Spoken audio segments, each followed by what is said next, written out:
I'm an expert moose herder. I haven't seen Wands playing Stardew in his cat outfit. Or his makeup, I should say. I need to, though. I haven't been taking in too much Twitch streams because where I primarily watch it is work. And, but I can watch it right now. I lost a bet. It's always a good start. Love that. Just gonna pause this for a second. Aw. Oh, whoa, what's this? Rather suits him, if I may say so.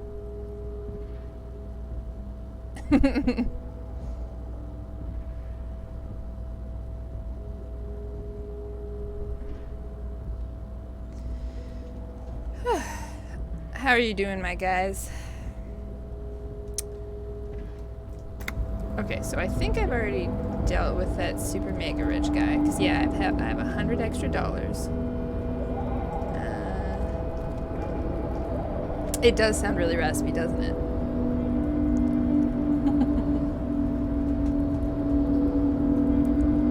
Thank you for being honest with me, Crow. Maybe I'm coming down with something. Wouldn't that be fun?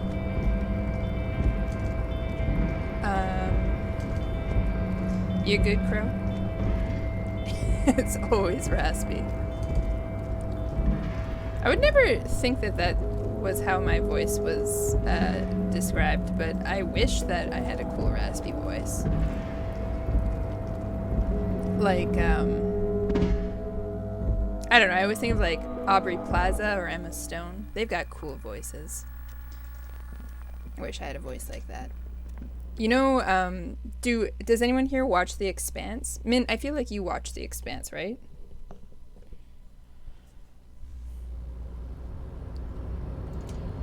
Maybe I should get like some fruit juice or something from the fridge to...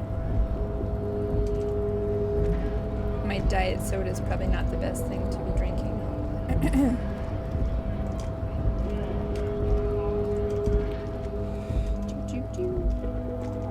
Okay, so I was rather stuck when I left off, but I think I do have one lead that I can possibly explore to move this story along. Trying to find Ruby along the coast somewhere.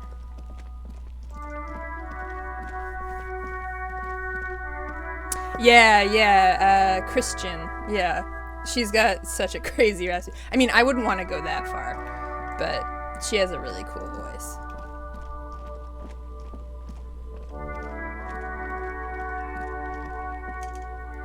I used to work at home for myself, which I plan to do again.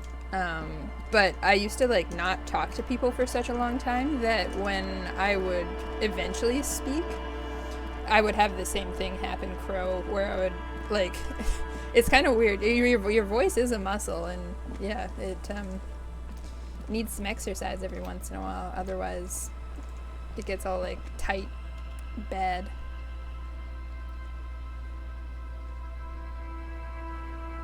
I love Amos episode 1. How'd she look? No, I mean, what was she wearing? I'm glad we had this talk. I like Amos. He's not my absolute favorite character, but I like him.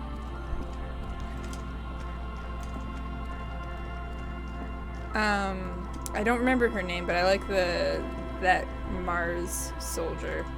Don't remember her name. I'm just getting back into season 2 because I had only watched part of it, so I'm just restarting it. I read the first book that it's based off of, Leviathan Wakes, but I need to start speaking to myself. It is apparently a sign of, I mean, to some degree, a very level person.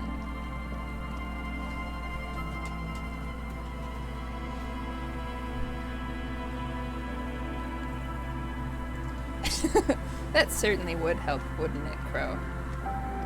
Nothing a little hallucinating doesn't help. I think I'm having allergies is why, actually, if I'm being frank with myself. My throat is kind of itchy. A slogan used to intertwine with the loops a long time ago. Now only a shadow of peeled letters remains. It says tomorrow is just a whisper away.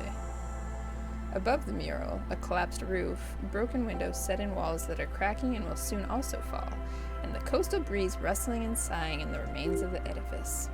Felled electrical. How ironic. All these dark rooms. I don't know. Could Ruby be in there? Oh, Roberta Draper? Amos's life. Oh, I'm sorry to hear that, Crow. Nothing worse than bad internet. That's what we always say. Not much you can do about it a lot of times, too. In there? She could, or... He points behind you. She could be in the identical ruin over there. Or in that boat shack, in that church tower, maybe. Why single out this one building?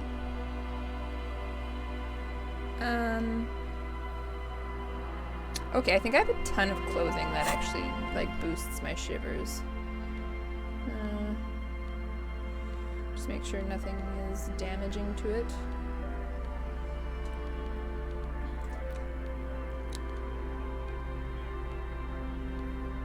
Oh, -1 to shivers. +1 to shivers. Okay. Wear this really stupid shirt. I mean, I bought it, so I must have wanted to wear it, right? +1 to shivers.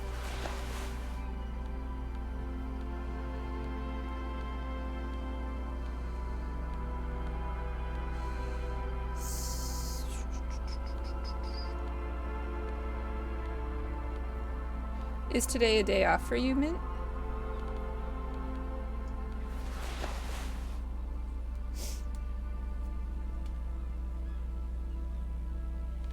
Yeah, you as well, Crow. Hope to see you again soon. Okay, so what does this do for my check? Oh, hell yeah, 92%. Impossible success.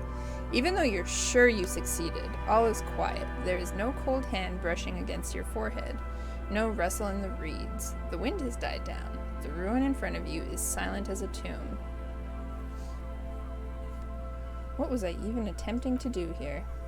Trying to talk to the wind? The city?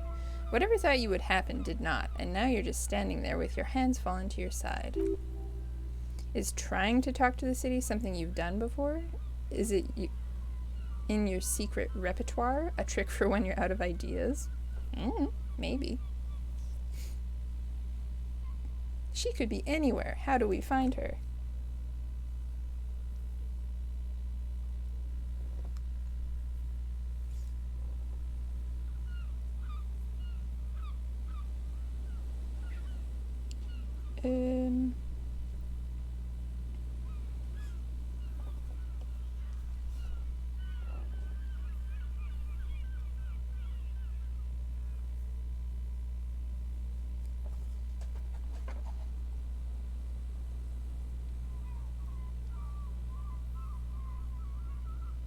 There we go. How do we? I was really hoping she'd be in the village. The lieutenant sighs, then gets a hold of himself. Okay. She's probably north of the village, and this place is a peninsula. He looks north. We already scanned most of the outdoor areas on our wild cryptid hunt, so we have an understanding of the geography at least. And then there's the church. He looks at the bell tower. We've already searched that and can rule it out. I know it doesn't feel like progress, but exclusion is a step too. Anyway, we do it the old-fashioned way, sector by sector. Go over the whole peninsula, ask the locals, enter the places where we can enter first, like we did in the village. And if that fails, if we don't find her, then, if we're desperate, we can look where we can't enter. Bunkers, storm drainage, this place. I'm sure it won't come to that. He looks behind him at the dark red box crumbling across the chasm. Walking the coast, the old boardwalk, the reeds. You can always come back here and talk to the wind again. Look where it already got you. An adventure awaits, an adventure on the windswept urban coast. I mean, like, why do I want to try that again, though? Do I? Do I want to try that again? Return to the Feld mural and consult the wind if you don't know what to do.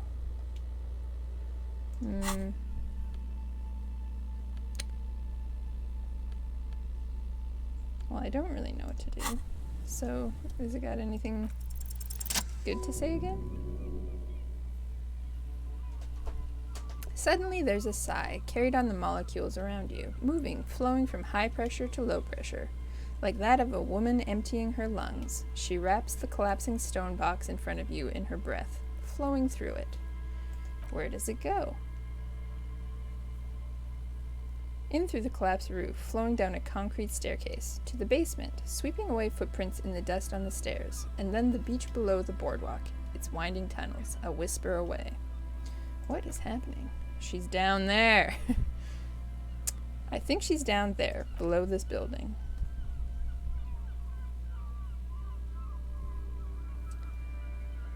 Ever since I woke up, maybe even before, I've been getting these strange cold spells. Good, yes. Cold spells. He seems incredulous. So basically your hangover is telling you she's down there. Yes, I can literally talk to my hangover. That's how bad it has gotten.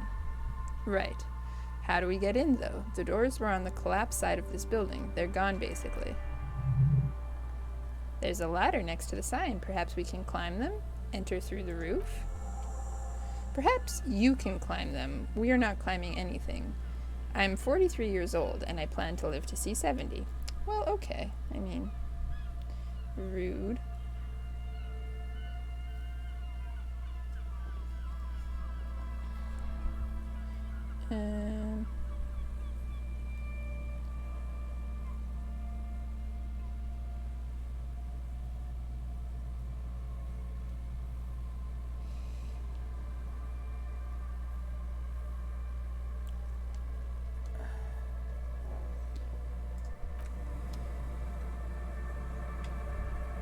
I'm gonna try and find this. Well, what's this? Oh.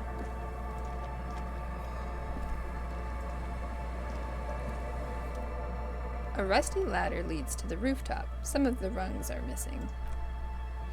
Yeah, that doesn't look good at all. Assess the situation.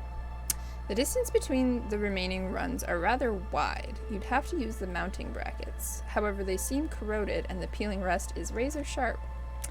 That's not great. In addition, the first run is going to be tough to reach. It's what, 3 meters above the ground, and you're 180? 180 seems about right. Not to mention that the roof is collapsing and the wind gets pretty brutal up there. Dismounting from the ladder is going to be hard. Perhaps if you were to not climb the ladder instead?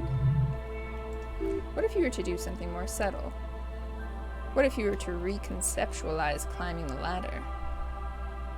What if I don't climb? What if I just teleport?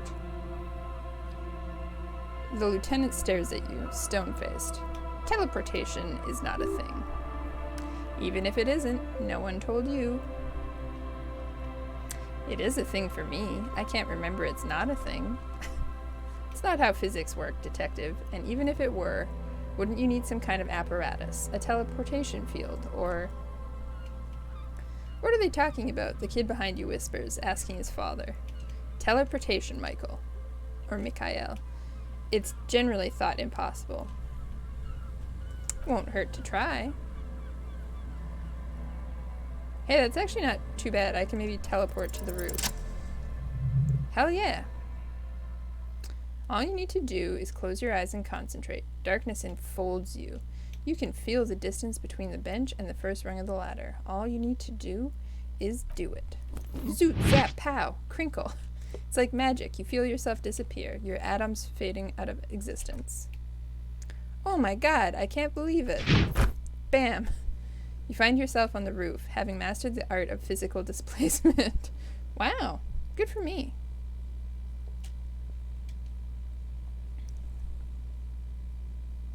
Don't gloat, just stand there like a Samaran master. You know, for the record, you didn't teleport there. You just climbed the ladder with your eyes closed. What a naysayer. The wind at the top of the building starts howling loudly, blowing away the lieutenant's voice. Faintly you hear, "Never mind, find a way to let me in when you get inside. Don't go adventuring without backup, especially if we think the suspect may be hiding here." Okay, well I think I need to get out my handy dandy flashlight.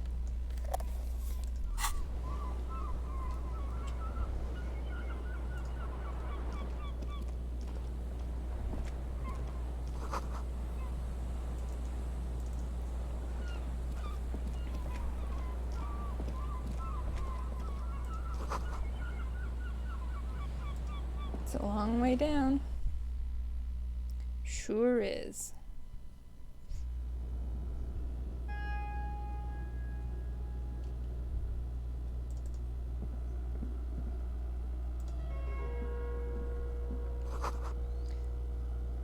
glass is covered with grime and dust. You can barely see out. What's this? A little postcard? Okay. Getting quite the little collection.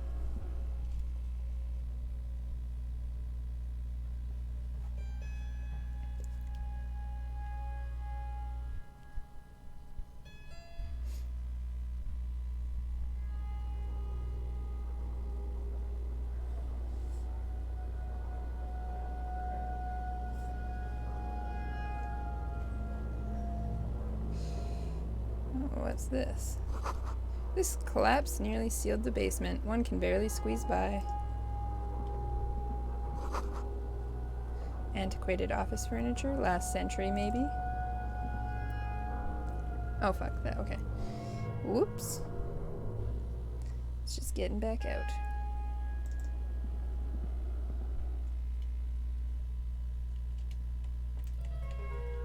You little piglet. Are you the cutest mole who ever existed?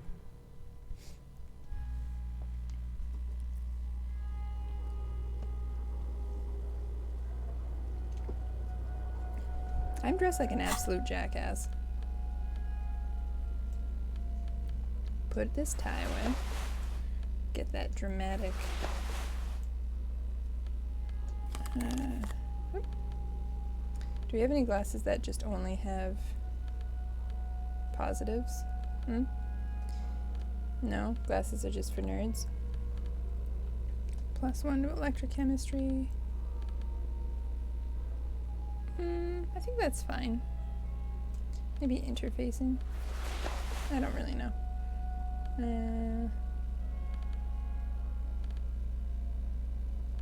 Where's that other shirt? There we go. +1 to logic. And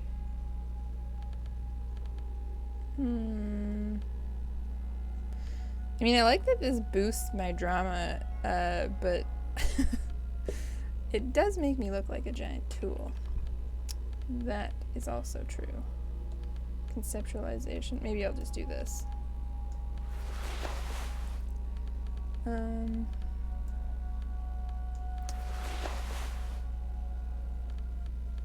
Different shoes. Perception. Yeah, I guess why not? Perception's good. Do I have pants that... minus to savoir-faire? Looks like all of them are a mixed bag. Actually, I'm gonna wear these empathy shoes.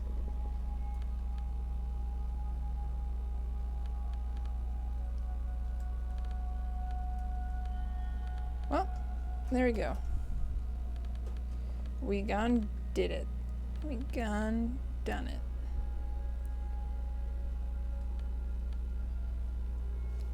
Good enough. I've got 2 bullets. No gun, though. Well, I have that old gun, but that doesn't count. This overturned table is covered in orange mildew, crawling with something. Okay.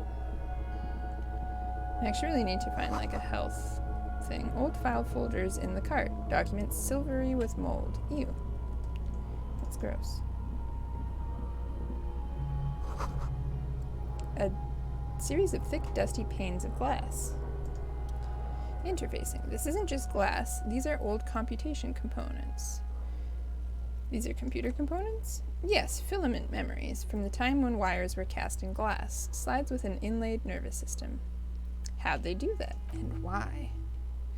The how was a closely guarded secret, something that was locked in safes and human heads across the river where they were manufactured. As to why, your fingers don't know. The why is easy, because they hadn't come up with the modern silicone-based systems yet. For vitreous cast filament memories, though, these seem incredibly advanced. Cool.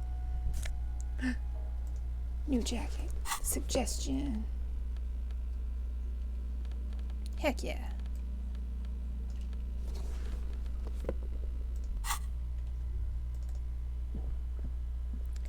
Really makes me feel like me. Oh, there's Kim. Nice. 2 rusty metal plates that slide apart form a crude door. It's been here under the boardwalk for a while. Who's there? What do you mean, who's there? It's me, Kim. Stop playing around and help me get this door open.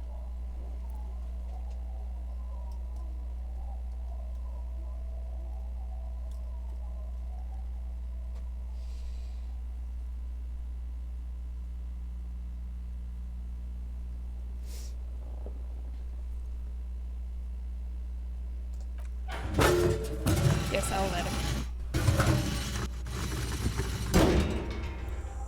The door seems to be on rails, but they've gotten jammed. You grab a side and put some strength into prying it open.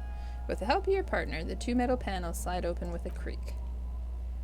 Huh, I hope no one dangerous heard that. How did you even get there? After you climbed up to the roof, you mean? There's a maintenance entrance under the boardwalk. It's next to a drain pipe, possibly a storm drain. It was easy to miss before. He's quite proud of himself. Maintenance entrance? So pedestrian. Yes, it's cool to risk your life Uh-oh. What just happened there? I'm scared.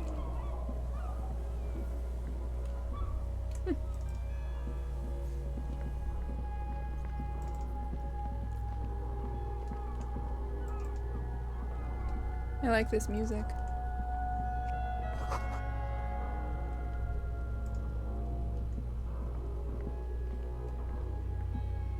Okay, it's like a bunk. Someone's maybe been living here. Ooh.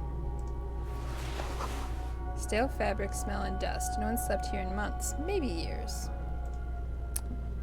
Fair enough. Revolutionary propaganda on the bunk bed. Ancient flyers and brochures. These pots and plates are full of dust and spider webs. Gross. Same slit window you saw from the outside. Visual calculus. Could this have been the killer's hideout, and this narrow window the point of origin of the shot that killed the mercenary? This does look like an embrasure, a slit made for shooting out of. Outside the window, desolation. Snow falls softly onto the coastal sand where it melts almost instantly. On rooftops, it lingers. Could the killer have used this as a hideout? It's a great place to hide, certainly, but there hasn't been anyone here in ages. Kim, I can't see the whirling in rags. The shot didn't come from here. Indeed, no one could get a clear view. Well, at least we've been through. Or thorough, sorry. I like thorough. Me too.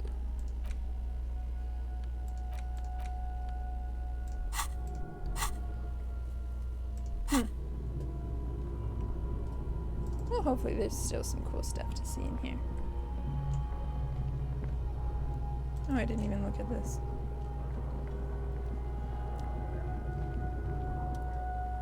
Krasmazov portrait. A mustachioed and mutton-chopped man, amateurishly depicted, gazes at you with sad eyes. A plaque reads, K. Mazov. There's a spider web in the lower left corner of the portrait. Brush the dust off the portrait.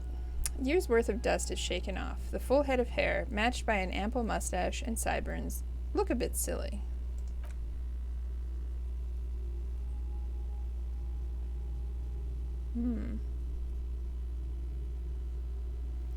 A long time ago? How long? Half a century? This was probably part of the network of defense posts the communards built against the amphibious landing. He looks around. I think the purpose of this bunker was to produce propaganda. It would have been radio equipment back then, but that's all been looted.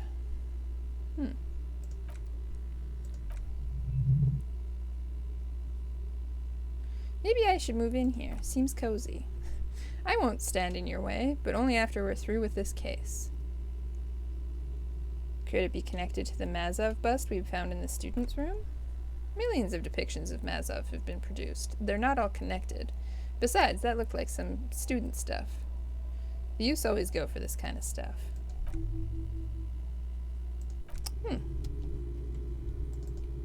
It's good to know I'm so predictable.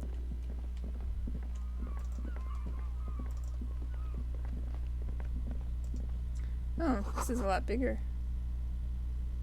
Hey, boot prints in the sand with one of the soles more worn out. That's big. Oh, shit. An unnatural buzzing. Oh, good.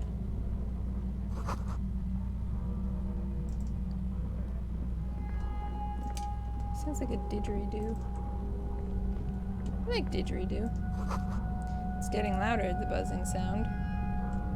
I'm scared for my life. There it is again, like a swarm of hornets buzzing under your scalp, a strange tingling you can almost smell. Lieutenant, do you feel something? No, what do you mean? A pain, a strange tingling. I don't feel it, but he looks ahead beyond the arch. We should still be careful. There were footprints back there, and I'm pretty sure they were fresh. Hold on, you really don't feel anything? No, but you're the sensitive one. It's not a quib. The situation is dangerous. I saw them too, footprints with the right sole worn through.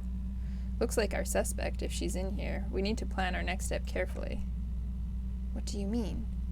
He lowers his voice. Once we detain a credible suspect, who knows what the Union and the Wild Pines will do? We'll set in motion events we have no control over. You'll upset the balance of power in Martinez. The deadlock between the company and the Union will destabilize.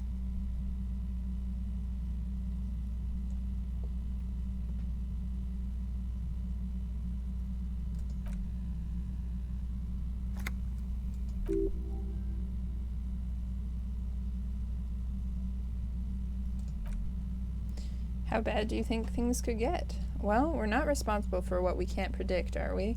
I don't think the entire city will be razed to the ground. He smiles in the dark. That's a dark joke to make. If you can't predict it, there's nothing you could have done. What do you think is waiting for us there? I think I see a cavern. The lieutenant's whisper echoes down the tunnel. Maybe more cellars? I think we've been careful enough. We still have the element of surprise. I wouldn't be so sure. You haven't exactly been sneaking. Or maybe not. He puts his hand to his holster. Either way, once we go deeper, there will be no turning back. I feel like maybe I should put on some stuff that is like physical instrument. Like this sweet tank top. Love that.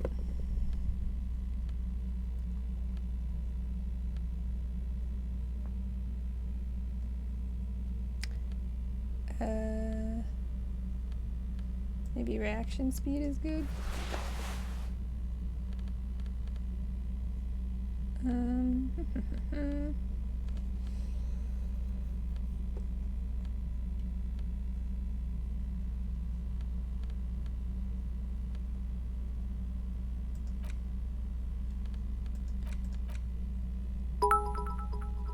Hey, Christoph. Boomer. Nice. What are you cooking, Christoph?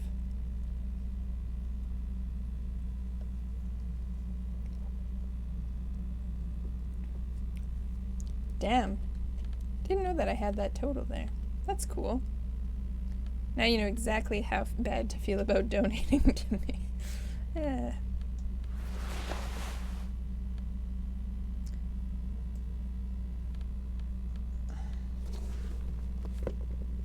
Wow, I'm really dressed like a total wang.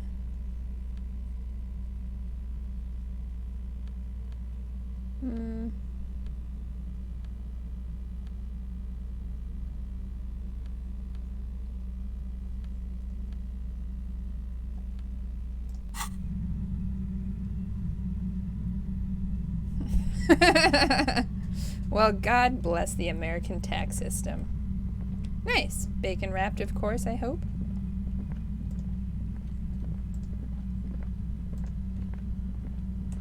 Actually rather scared.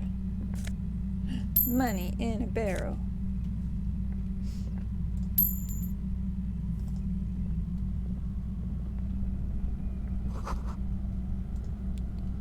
Okay.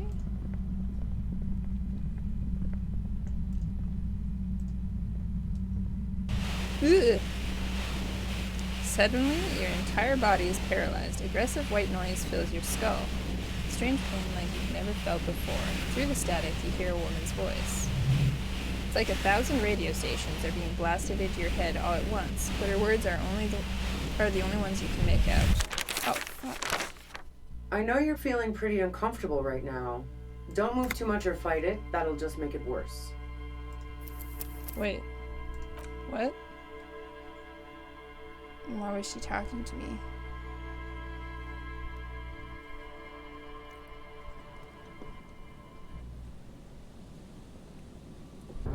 How far back? Oh my god, this is forever ago. God damn it. Well, in some ways this is probably for the best.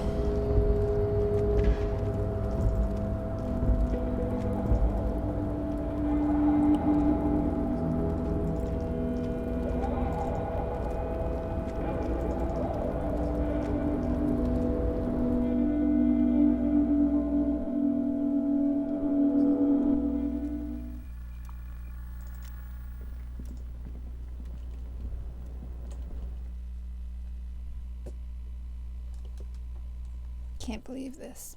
I've been burned. Should have saved. But I may have been screwed if I saved. Needed to get out of there to go to the pharmacy. I didn't know that health things were going to be happening. I mean, I should have maybe guessed, but I'm a dumbass. Dun, dun, dun, dun, dun.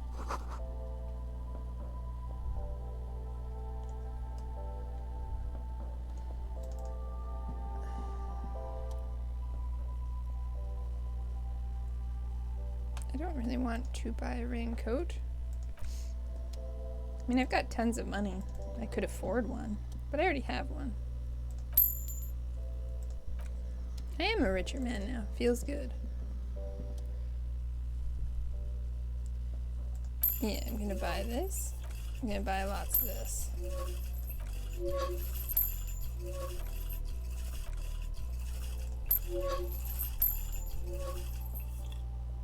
+3 health. Oh wow.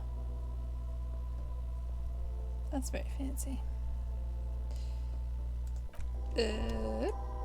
Alley-oop. Get some cigs. Why can't I have these? Okay, I can. Leave. Damn it, damn it, damn it. Okay.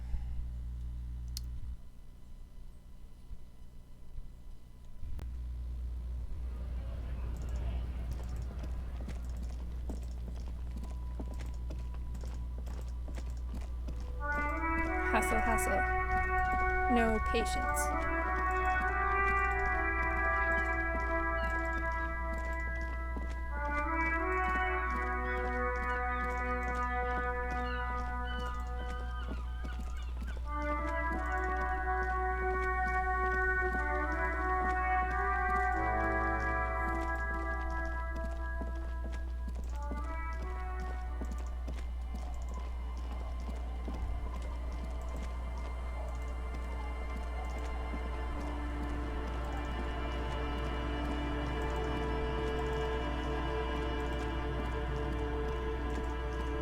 Okay, here we go. Hot damn. Just the worst.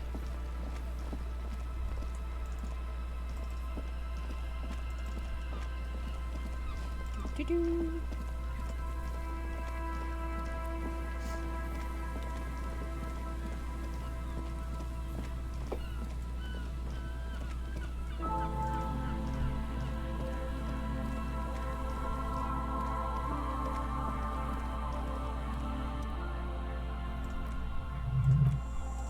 So I'm just gonna run through this real quick. Not gonna actually read anything that's happening because I've already read it before. Shivers. +1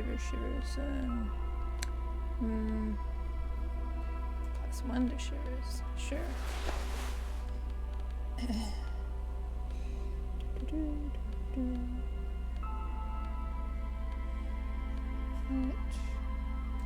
shivers. Go.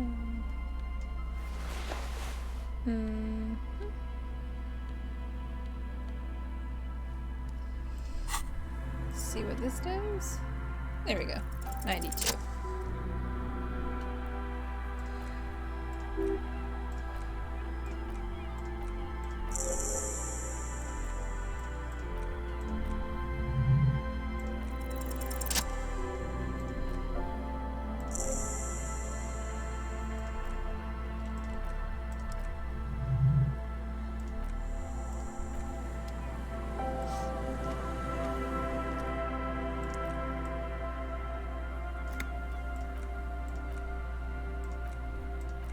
Okay.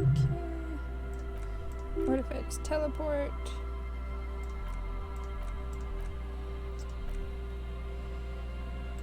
Let's try the savoir-faire. There we go. We're on top, baby. Very nice.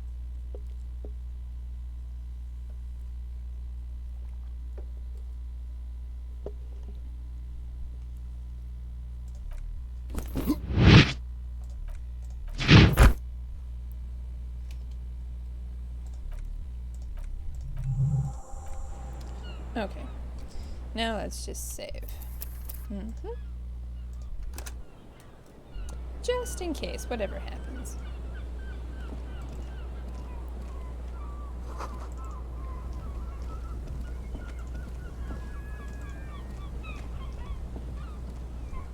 Oops.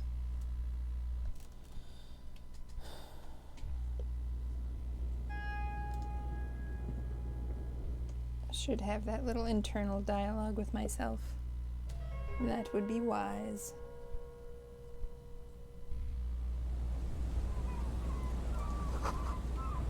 Okay. I was just thinking about how it was a long way down. That's not actually all that important.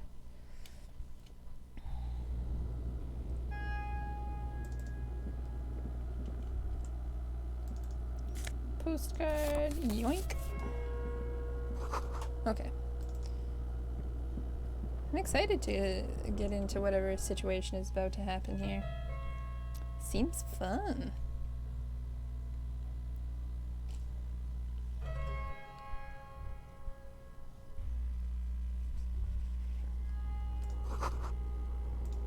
You should take out your flashlight.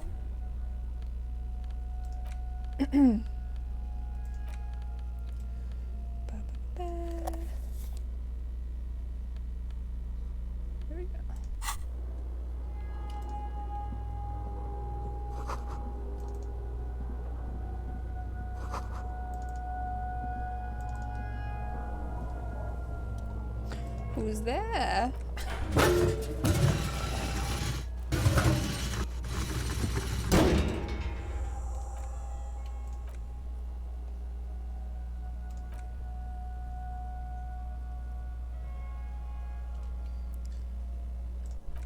Okay, so let's boost my body. What does half-light even do again? I don't really remember. Oh well. Physical instrument. Wait, is this also physical instrument? I think it was. Yeah, but I just have no authority. That's fine.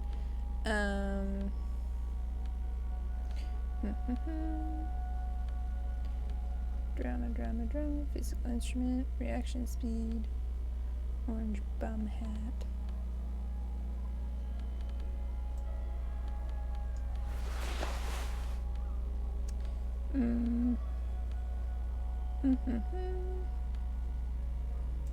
Pain threshold. There we go. Pain threshold.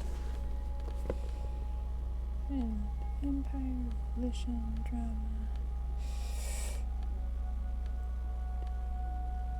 Okay. Can put, I think, the thing up into endurance. Let's do that. There we go. I'm very strong now. Oh, I didn't accept the changes. Did it keep it? Yeah, it kept it. We're all good.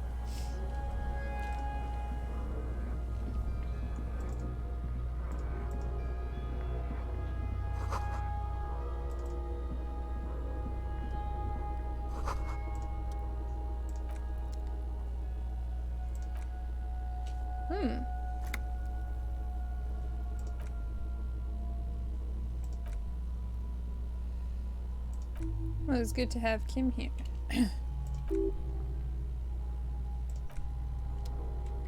Have a little extra chat. +1 to suggestion. I don't need that right now. Damn it, and then I have to go back in that dumb room again.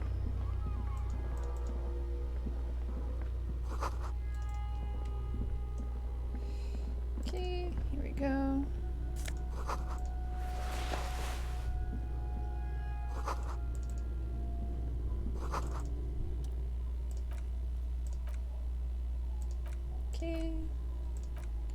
Okay. I feel like I don't really have much more to...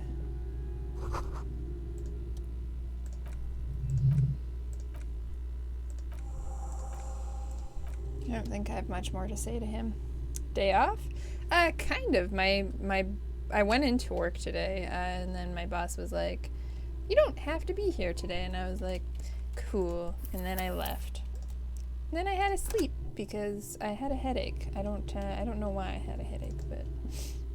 And now I'm streaming. Isn't life beautiful?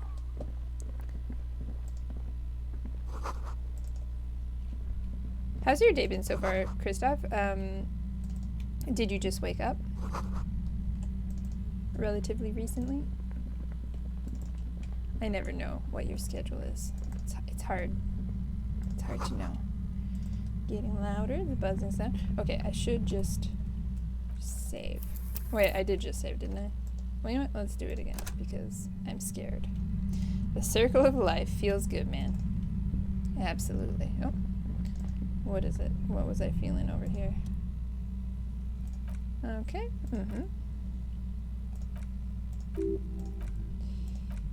Okay.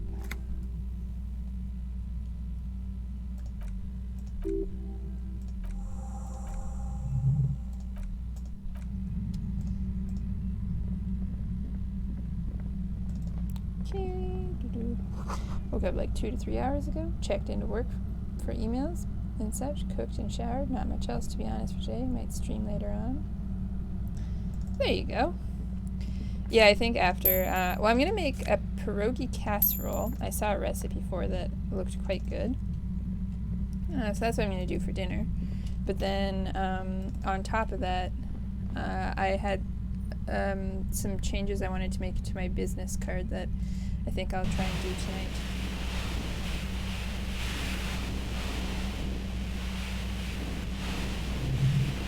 I know you're feeling pretty uncomfortable right now. Don't move too much or fight it. That'll just make it worse.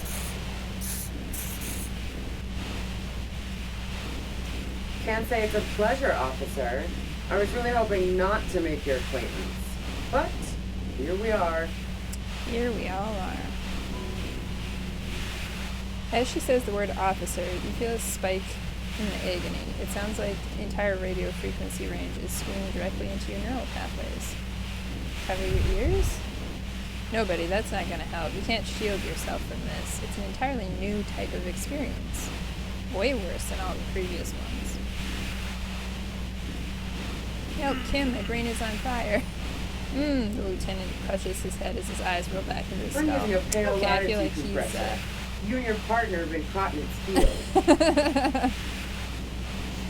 Yeah, definitely. Better not be my graphics card.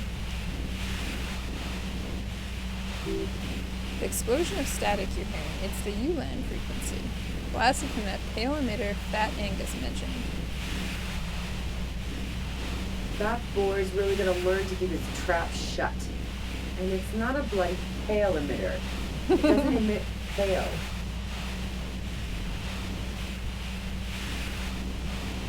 I keep my The eyes hail on latitude Ruby. compressors used to sort of make the hail more manageable. With a lot of these, you can force a radio signal grid on the hail. Literally crunch the distance across it. What are you talking Signals are about? relayed across a series of repeater stations fixed to buoys. Not a fun job manning those stations. All alone out there in the hail. People lose their minds in just a few years. So, what we are experiencing is a concentration of radio waves. Precisely. This is an industrial strength paraboloid. It's meant for forcing dimensions on something that doesn't have them. Needless to say, the frequencies used are out of this world. At the upper limit is the large prime number generator station. It's used specifically for pale latitude compression. That's why you might be hearing some numbers. But you might also hear, or think you're hearing, local radio chatter. This is a fun conversation to be having while your head is being split in half. Shh. She likes telling you about the machine. Keep her talking. Look for an opportunity to break loose.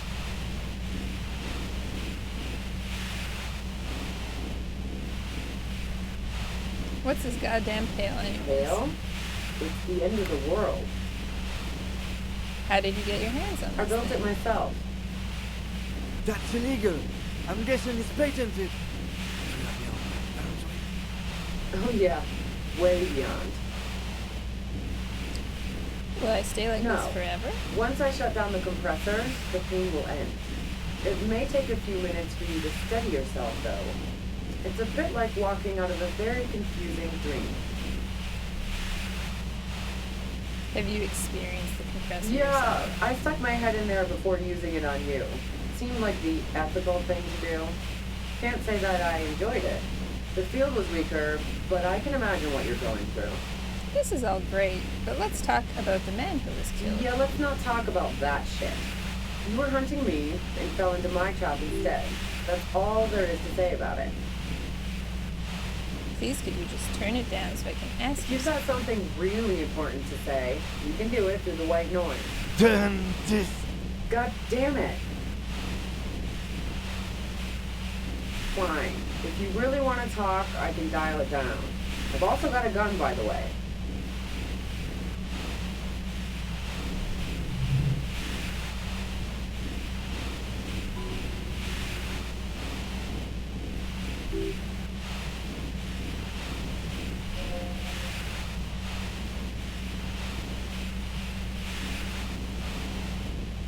I'm gonna destroy the machine.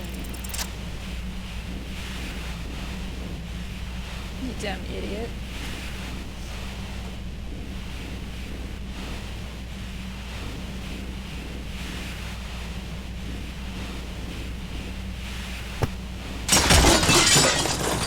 Hell yeah. You okay, Kim?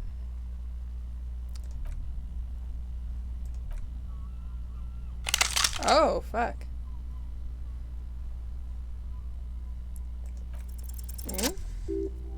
She's truly desperate. She thinks she has no other options. You need to give her options. What options?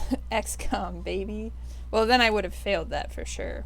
I could have boosted it up to like 92%. Still fail it. You know. Maybe I can still talk her out of it? This is how you talk her out of it. It's the only scenario in which she lives. Please, just walk away. She stares at you, frozen, the gun still in her mouth, eyes filled with dark intensity. Then something shifts in her. Her neck and shoulder relax, and her grip on the gun loosens. Feels bad, man. You right. Of course I'm right.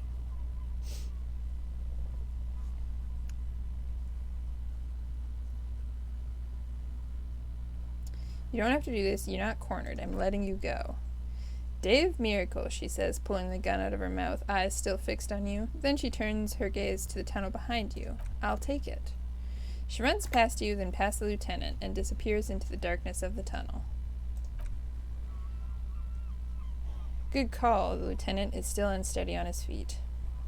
Are you sure? Yeah, I'm sure. He has to catch his breath. I would have done the same had I not been incapacitated. What if we just let the murderer go? I have a feeling we didn't. He looks around, then points to the back of the cavern, her tent. We should check it out. Hell yeah, let's snoop. Got quite a connoisseur of art here.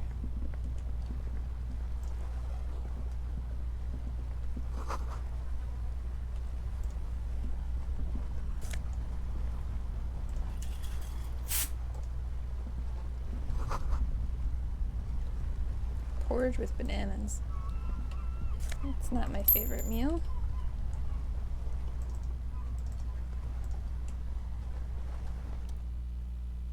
Plain red tent stands by dispassionately. It was pitched by practiced hands. She's used to camping out. Tent looks old but well maintained. In the darkness of the tent, a rolled up sleeping bag, cooking utensils, some books, and a kerosene lamp. Reeks of cigarettes.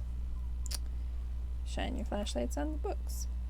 Assorted soft covers, mostly pulp horror. A motor carriage lies buried in the snow on one cover. On another, a ghost airship. You also see a collection of radio enthusiast magazines. Lieutenant peeks in over your shoulder. See anything? Burns tent. I mean, I'm gonna probably after. Riga Monthly, Journal of Material Science. More Technological Digest. One of the magazines doesn't have images on the cover. It's not a magazine. It's a leather notebook. A notebook. Take it. You pocket the worn brown leather journal. We should read this immediately. Like, right now. Okay, cool it. God.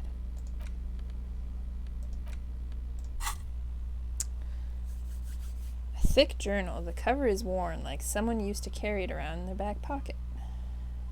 Examine the cover.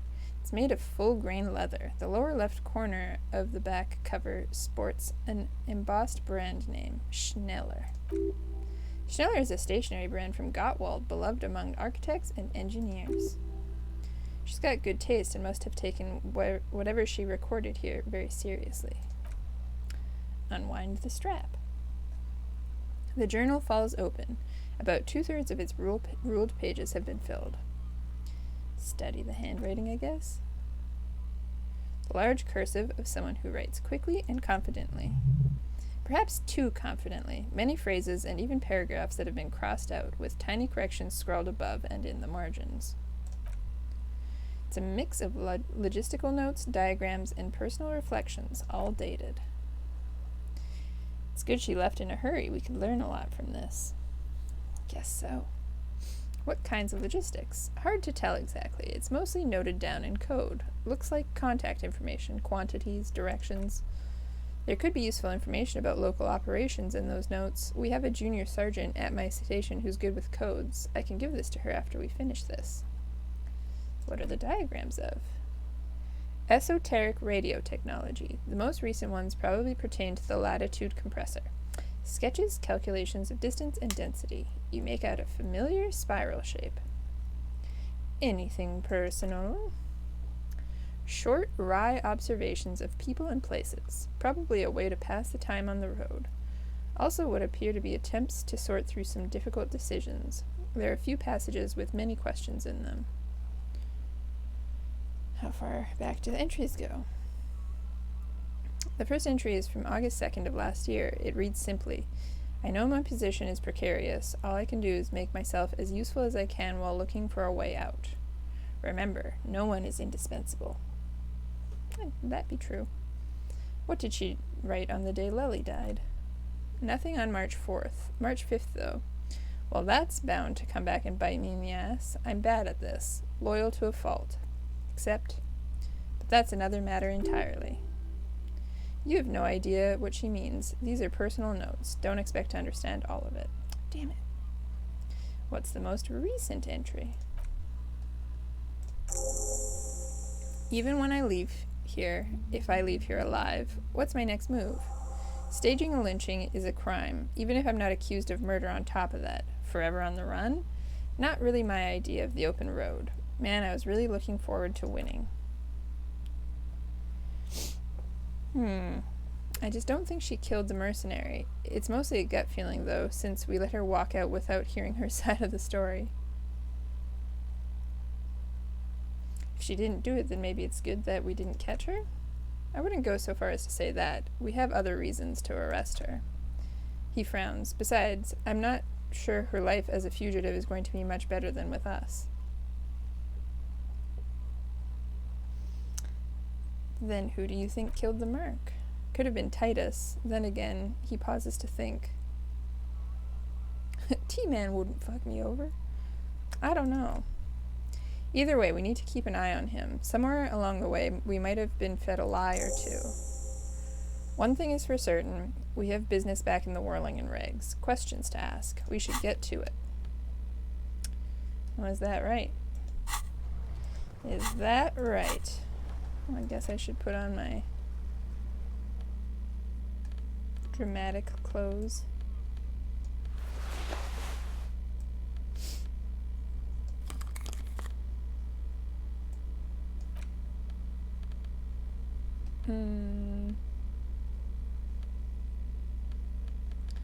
Put on this new jacket? Heck yeah. I'm a classy gentleman.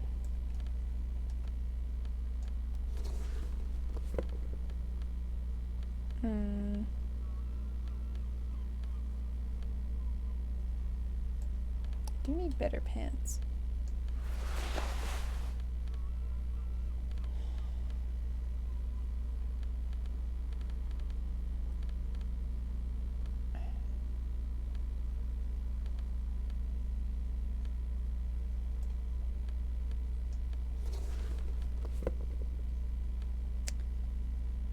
Okie dokes. Let's run out of this joint.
This lady want to go on a date with me yet?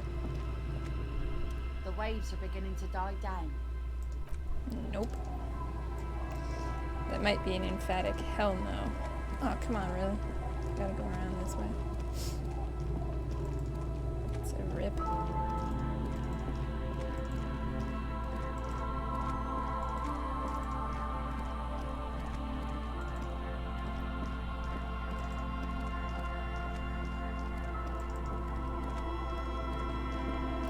Quack's inner thoughts. Oh no. Poor Mr. Quack. Okay, I'm gonna see if I can just buy some better pants in here. Better pants. Oh, it's locked.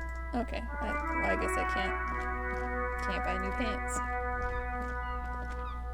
This guy's gone too. What the hell?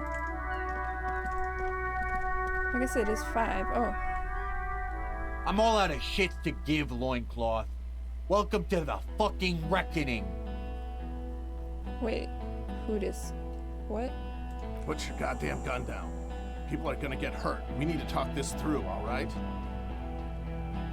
Shut up! You're not gonna talk yourself out of this, loincloth shit fuck. Uh-oh.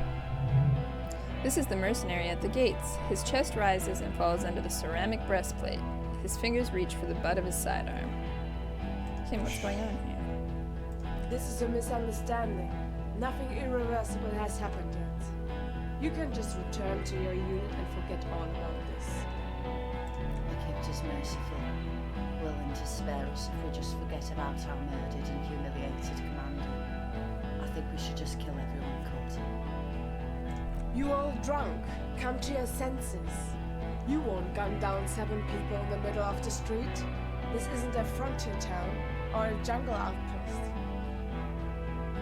Easy, Lizzie. Let me handle it. I know guys like this. I'm sure we can come to a peaceful agreement. Ain't that right, fella? Oh, totally. Peaceful? Nest in your abdominal cavity, like a little wild mouse. Fuck, there's the third one. How did we miss something like this? I don't know. The lieutenant is genuinely worried for his life. You should consult him before getting in there. The big one is the mercenary at the gates, the scab If this leader. turns into a firefight, we should take him out first. That's fair.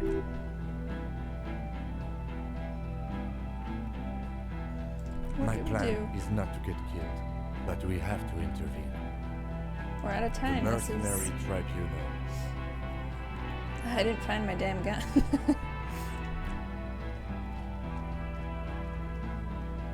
Get I'll have to lost, use my comedian. wits. You cops had your chance. Now it's fucking time for some justice. Pig fuck! Pig fuck. Easy now. No one needs to die here Oh, today. people are gonna die today. We're not leaving it like this. These tribals hung him up for everyone to see. No one is going to kill anyone. Let's just put the guns down and talk like civilized human beings. Mm-hmm.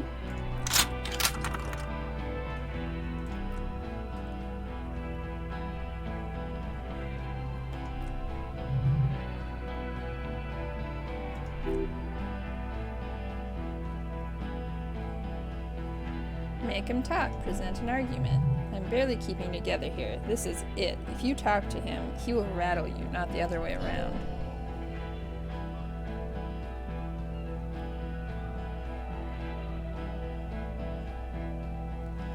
Peace, always peace. It has worked thus far. Start with the first idea you have. Move down from that, please. Listen, they didn't do it. Oh boy.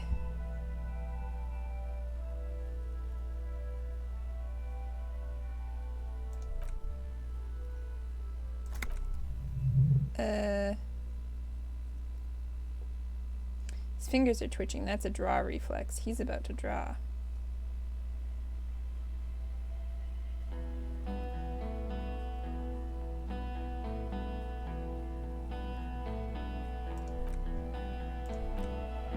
Oh no.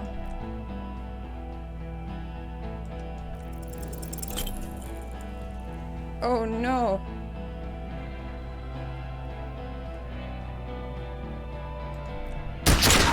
Ooh! Oh no! Oh god. That felt really bad. Oh no.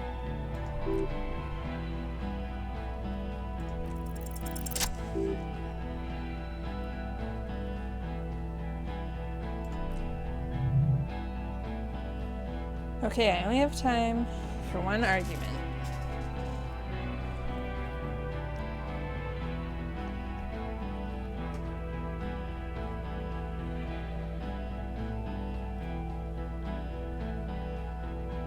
You were called down once. What happened? What always happens when you get good at your job. That name meant night raids, fucking extrajudicial, funky time, burned villages, shit that sounds bad on the radio. The same thing happened when we were called whatever the fuck it was. Probably won't be called Krenel for much longer either. He looks around. Not after this shit.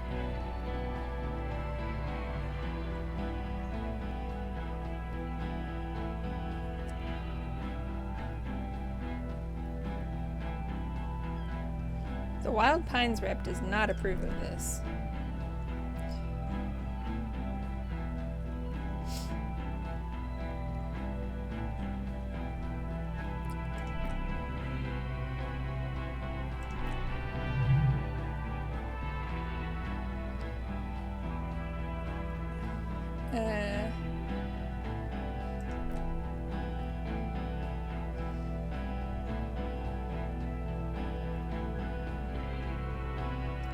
Where is Clausier? She can explain this.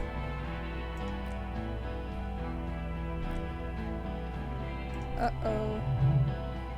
Unarmed, hunched, but keeping it together. Gart, what the hell are you doing here? What am I doing? My fucking establishment is under fire. He points to the armored figures. You know how much this window cost? Okay, well, what do you mean that she left? She left. Her room's cleaned out, right before these assholes showed up. We should have arrested her, Lieutenant whispers, his eyes still on the armed mercenaries. You can feel how upset he is with himself.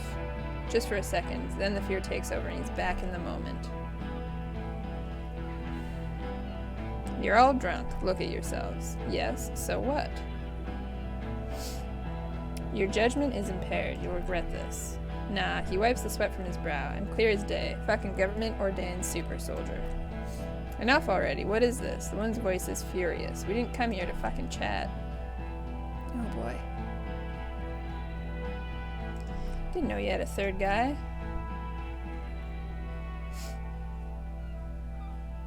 All of you fucking cunts inside out. What? The killer? The gunner. He gestures towards himself. The raddest. He nods towards the woman. The killer. He points to the figure clad entirely in ceramic plate. What do you think he does? Kills?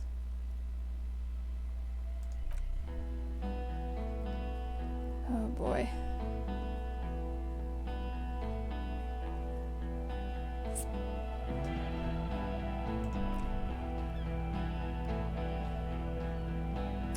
What's that, loincloth? I can't hear you. Sounds like you got your mouth full of dick. Wow. Shit, this is it. Tell him anything. Tell him you have more information.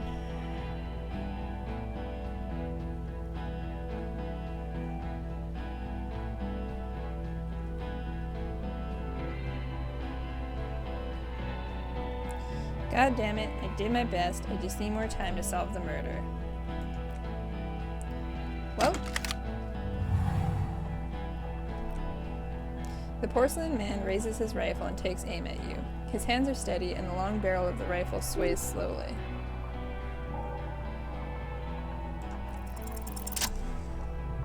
Hey, man.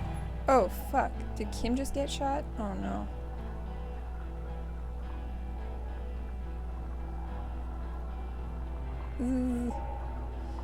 You leap left. A swarm of angry lead passes mere millimeters from your side, tearing fabric off your coat. Feels like the lightest of tucks. Stop shooting at me. The man tilts his head, trying to see through the clearing smoke, for the next shot. Watch out, to your left. DePaul is about to take a shot, too, at Kim. Oh no.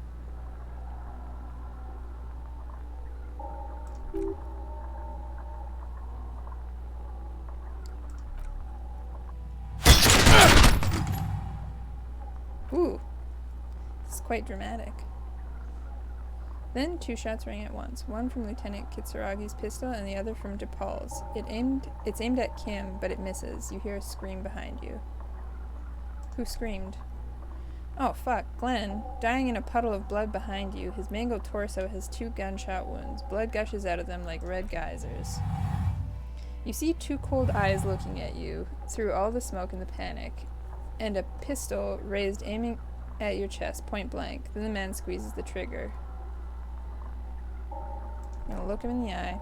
A look of happiness. His eyes seem unnaturally bright, shining like stars. Something in the fear must distort him somehow. He is evil, and the end. I guess I...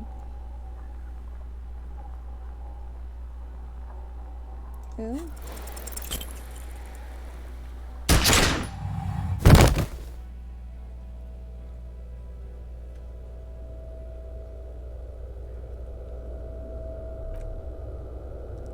You can't. There is no time. Something inside your pelvis explodes. Oh, God. Your entire lower body is on fire, and your legs can't support you. You fall down like a rag doll. The pain is too immense to scream. It pushes the air out of your lungs. Everything goes dark, a distant blur as you recede into it. Listen through the darkness and the pain. The Hardy Boys are yelling. Someone is running, jumping over you. In the background, you hear a gunfire shatter glass, and then a man in pain. A familiar sound. It's Titus. With a splat like meat, you hear bullets rip into him. His voice, still giving orders, grows fainter. A gurgle. Feels slick and warm with blood. The pain is too strong to know what has happened there. Even clutching to your consciousness takes everything you got. What parts of me are missing? Most of what's down there. Oh, God. Nothing. A persisting darkness. Dancing lights of pain. Distant shadows cast by them, like a hellish play. Out of it, a silhouette appears, crouching over you. You hear a familiar voice filled with urgency and fear. You're bleeding out. Just use a stim pack. Easy. Obviously. Yeah.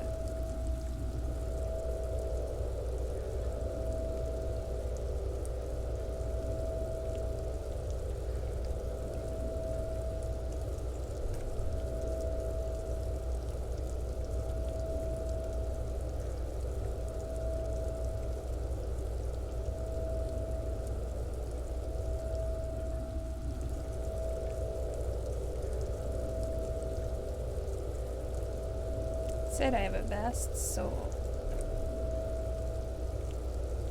Yes, keep talking. The lieutenant pushes down on your wound hard. You hear me? Stay awake. But you can't. It's so hard. Your eyelids grow heavy and the sound ever more distant. The cold comes over you. Kim, too, is somewhere far away. Almost gone when suddenly you sense something behind him. A shadow towering. Someone stands there, raising his pistol at him. The lieutenant does not see it. He's pushing down on your wound with both hands. Oh, damn it. Live fast, die old is the equivalent of skate fast, eat ass. But which is better, though?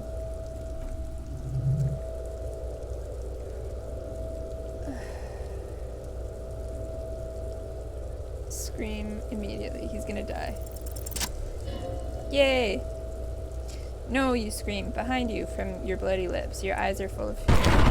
There is no room for hesitation. The lieutenant turns around and fires, his body falling on yours in the course of the motion. You hear a roar of pain, a death scream. The sound disappears like someone pressed stop on the tape. The hulking figure, too, is gone, and so is Kim, and the whole world. Fall into darkness. This is death. One more door, baby. One more door. No, let me back into the fight. There is no fight. The fight is over. It was lost 1,000 years ago. You have laid here forever. Keep falling deeper. Take the door. He's not taking it. His body is not taking it. Oh, God, no. He's not disintegrating. He's swelling up instead. Over the hours, hurting, moaning in his sleep, and rotting, and being disinfected, and smelling of drugs, and feeling saliva in his mouth. Drifting in painkillers, thrashing in his own sleep. There's a radio in the distance, a radio of the world playing sounds. Good morning, Elysium. Soon you will return to the world. Ours turn today. Soon we will get up again and go through it again. Finally we know what the infernal engine was outside.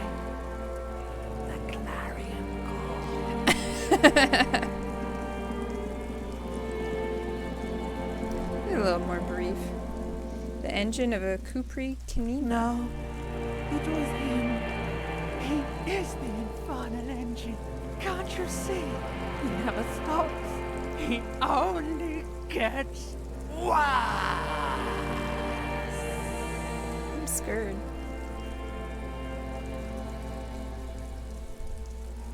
What's happening?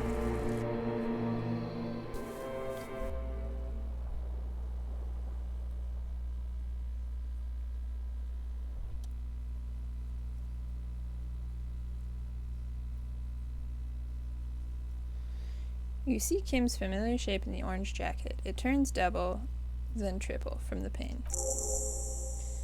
Sunrise Parabellum, the lieutenant says. He's in the middle of a freshly cleaned room with a fan above his head, like a halo. His face is covered in bruises.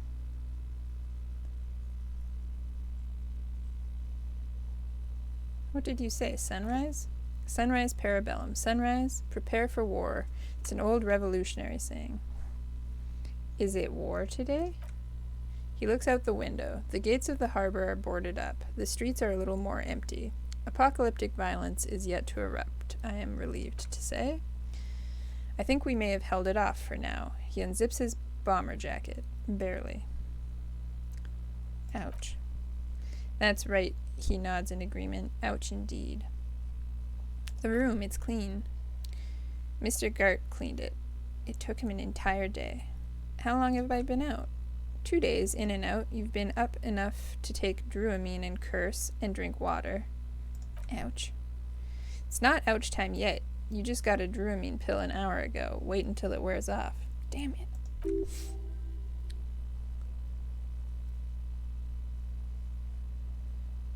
Druamine, then it's not that bad. Neither surgical nor organ damage bad, but still under the counter bad. What happened?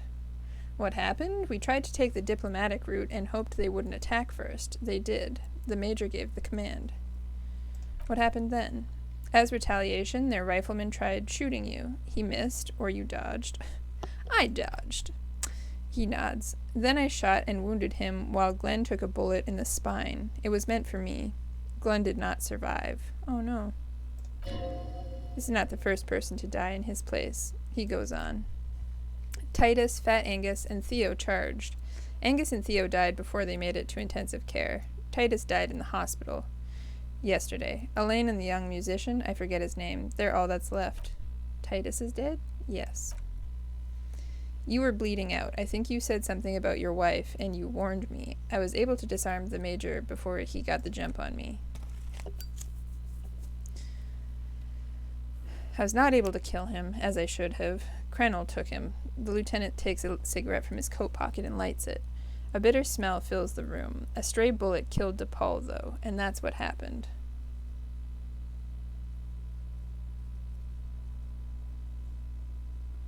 Titus is dead? I thought you only smoked one a day. This is the one. And the major is in a private hospital across the river. Krenel claimed him from the local butcher shop, where Titus died.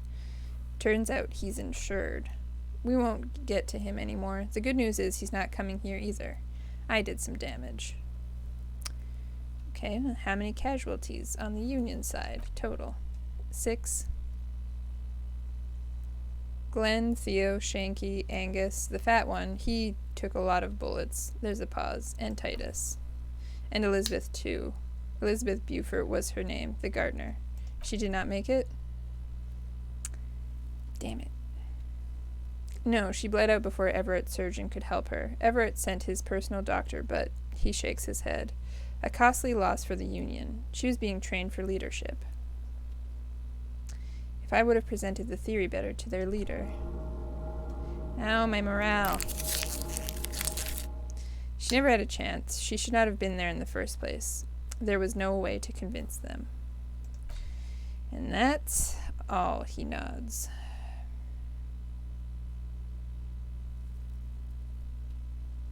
An absolute disaster. Yes, officer, he says calmly. 7 people are dead. It's not a success.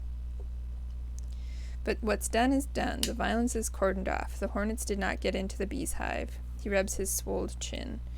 The worst scenario has not materialized. Yet. And he smiles. We are still alive, both of us. He did not expect you both to survive once you stepped between those two armies. His smoking, his hunchback, you have it worse, but he took a real beating. That cigarette has medicinal purposes. How bad am I hurt? Reasonably bad. You were shot in the left quadriceps. That's your thigh. The outer side, thankfully. No major arteries were nicked. The bullet was removed and a bacterial infection treated with mercurochrome. Can I walk? We will see. You won't be able to dance much, that's for sure. You should be able to live with limping around, though. Has anyone from my station been to see me? No. Isn't that strange? I called your station after the fight. The injury was logged in. They told me they've sent officers to join you on the site.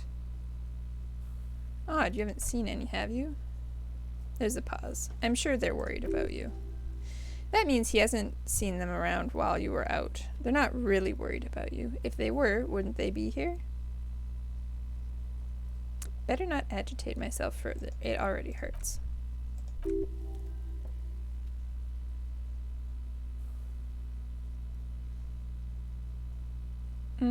Well then let's explore that.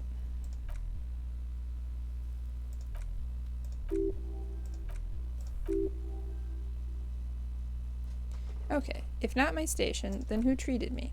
I did. I didn't know you could do that.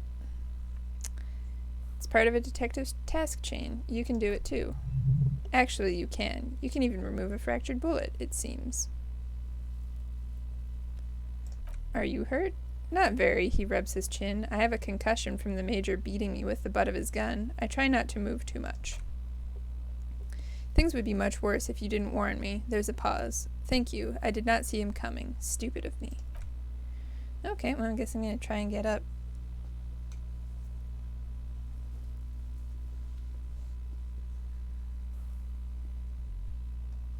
Easy now. The lieutenant turns double again, before your eyes, an orange hue of pain. Your balance is way off. You feel like you're about to fall over on that thing. How are you? My disco days are gone. Your disco days should have been done quite a while back, Lieutenant Euphrator. What happens now, Kim? But I don't know either. We can't talk to Everard. The harbor is in lockdown. Everyone in there is outside our grasp too, and Joyce is left too. Joyce is gone? Oh, that bitch. Yes, she left yesterday morning to meet the Board of Wild Pines. Or that is what I've heard. There's a pin somewhere in the machine that keeps Krenel from sending in a death squad. He looks out the window. Maybe it's her? Maybe she kept her end. Either way, Ruby's gone and Clausier too. We really should have arrested her, you know.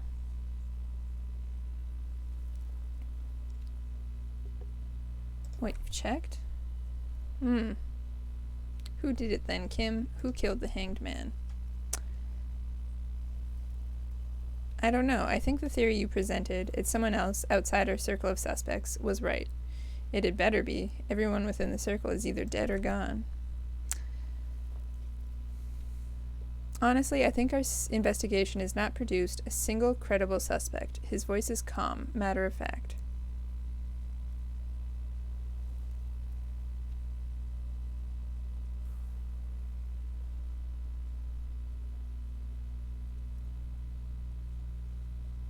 Fucking Maybells, Kim. The flowers. They were on the roof. I did not catch them. Fucking Butterfingers. Every piece of garbage in the city is not connected to the case. You don't have to catch everything. Makes me feel good, though.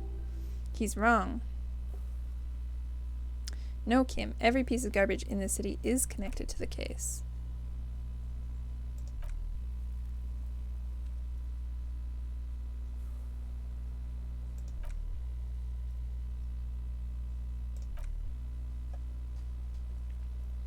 You know what I think about solving crimes?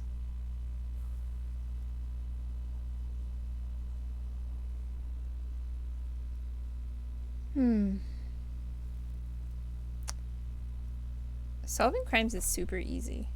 Really? Because to me it seems solving crimes is hard.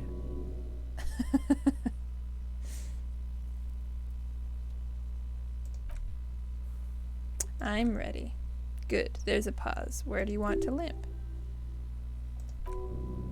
Did mention doing more ballistics. Also, it's just close enough to endure the walk.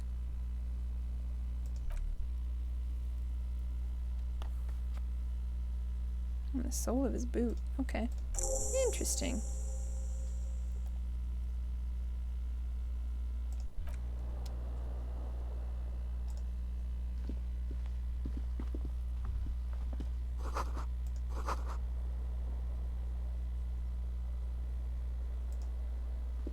I can go in Kim's room.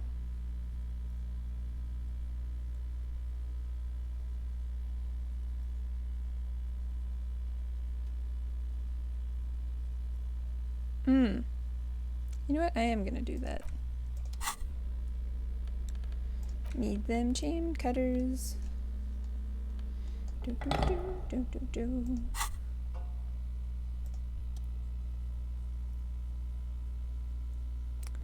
Maybe I'll put on the gloves, the interfacing gloves.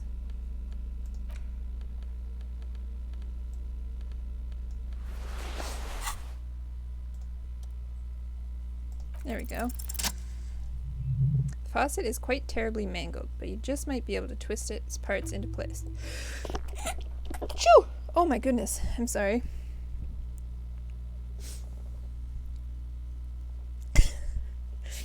It's a terribly dramatic sneeze. You handle the chain cutters deftly, applying just enough pressure. The faucet regains a recognizable shape. The steam stops. Told you that you needed those chain cutters. Everything is connected. Everything has a purpose.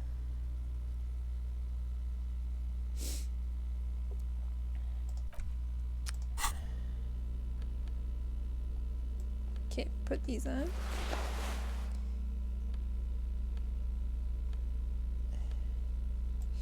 +1 to electrochemistry.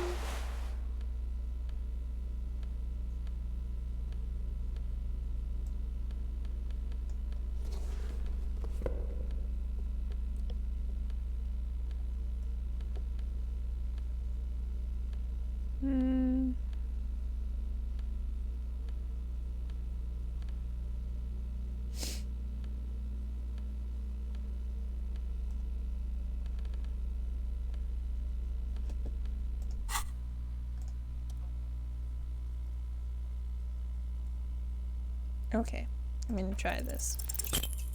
Oh, failure. Damn it, okay. Bless you, thank you. I feel very blessed, Christoph. Trust me.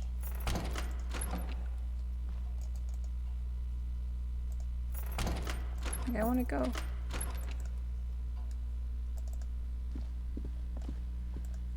Oh, Kim's got a nice little room. The alarm is set for 6:50. Okay.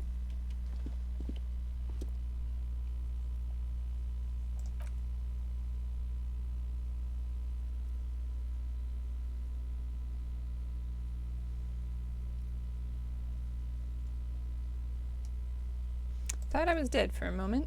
Back there in the plaza, I think you very nearly had a heart attack. Alcoholism has damaged you more than bullets have. There's a small pause.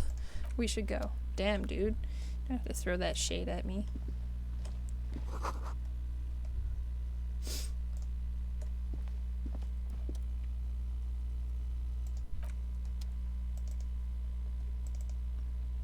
Okay, I guess I can't go that way, which is dumb. Super dumb. What's happening here? There we go.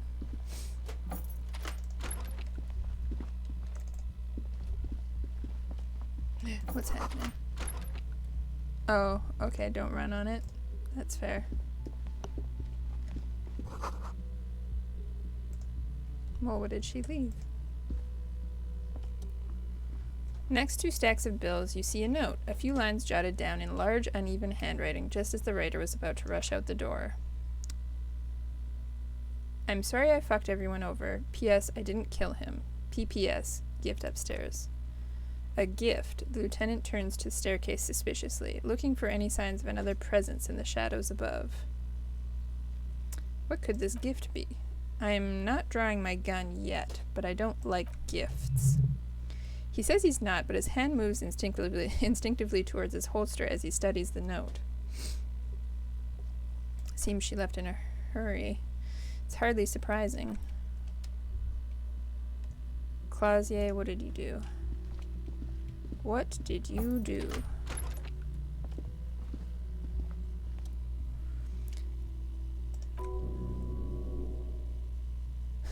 I was kind of hoping the gift would be in here.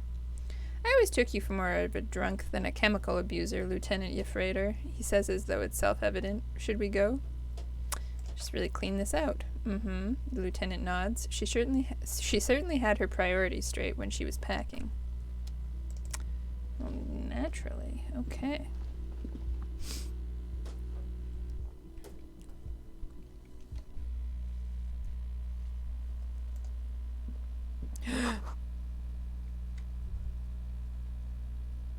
She did ballistics for us.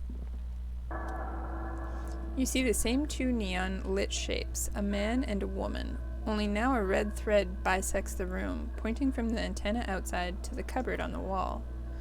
This is ballistics. She's left a trajectory for us. The lieutenant tests the thread with his finger. Drawn taut, it rebounds instantly.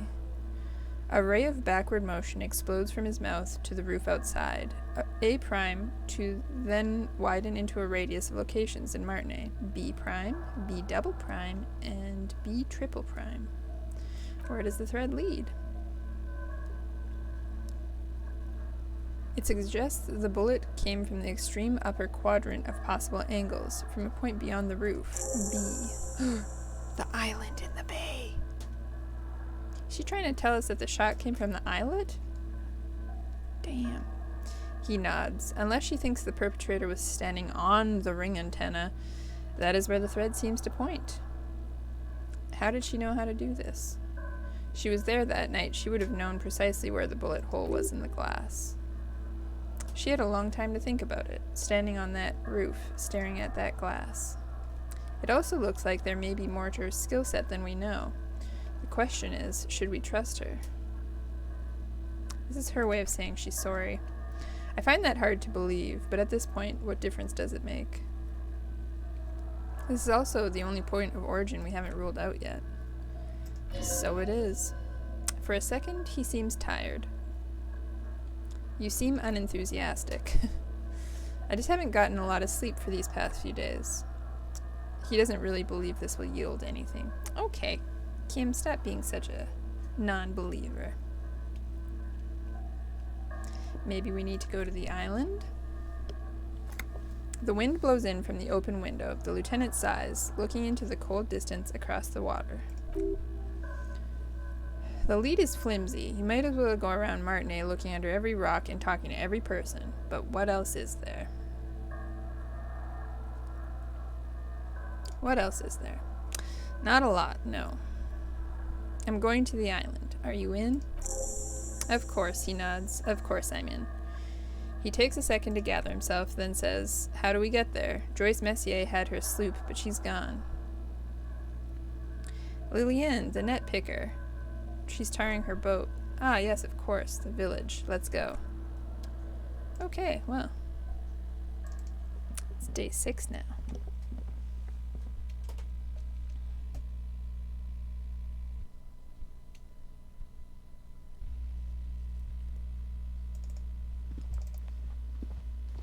Oh, right, I'm not supposed to be running on my poor leg.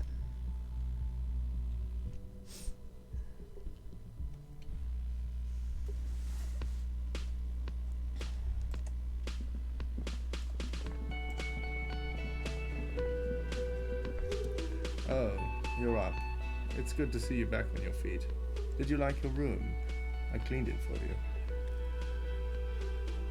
I did, thank you. Big improvement.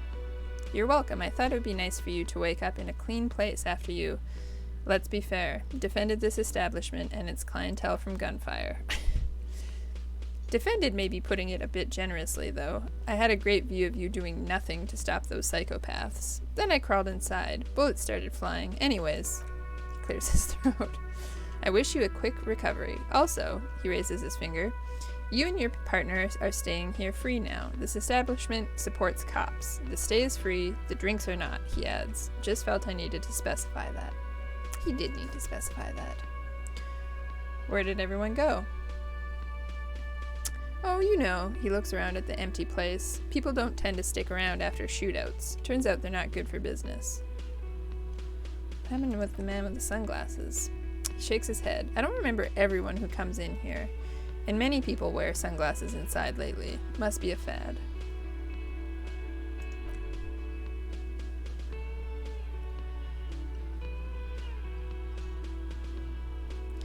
If you say it as two different words like that, it sounds like there's something wrong with your ass. Yeah, well, he scoffs. Fuck you too then. You have any more questions or stylistic pronunciation advice? Alright then, thanks. Cool.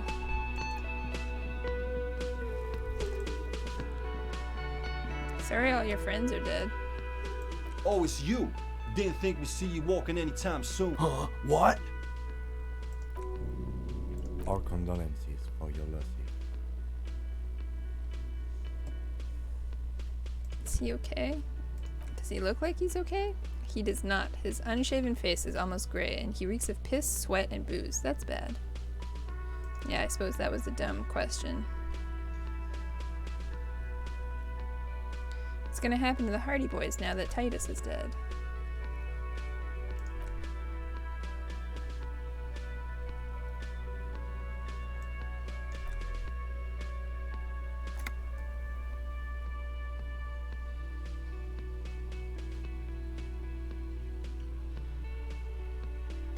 Didn't Titus have a brother, Tibbs? Tiberius? He doesn't want to get mixed up in our shit. Titus has been buttering him for years, on the count of all things being fun as fuck. But he's got his window fitting business, a wife with 2 kids, and the 3rd one on the way. No way he's gonna leave all that.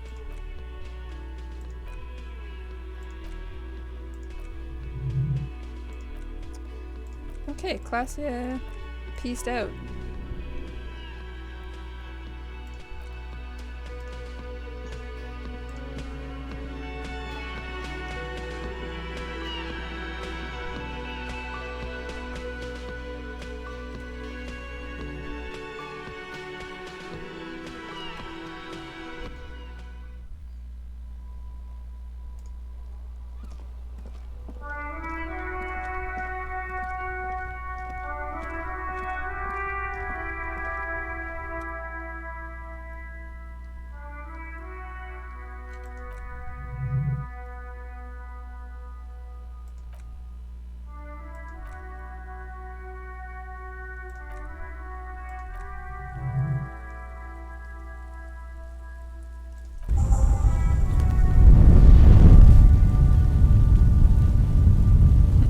Disco Elysium.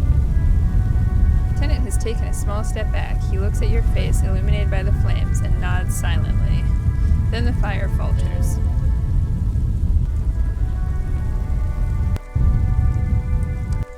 Okay.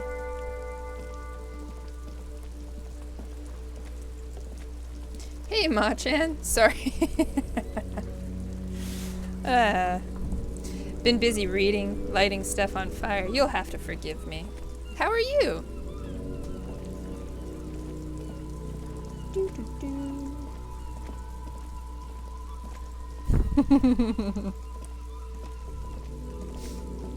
Well, I do not forgive you, Ma-chan.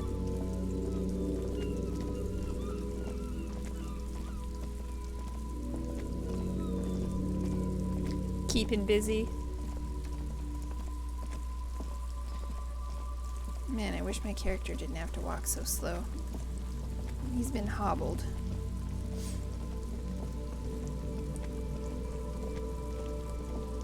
Ooh!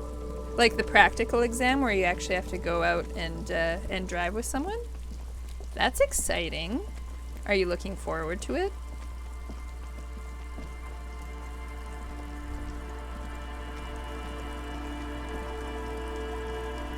After that, it's easy.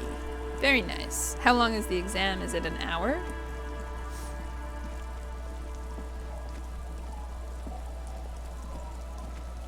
Have you been practicing all of your moves, Ma-chan? Just want my license. That's fair.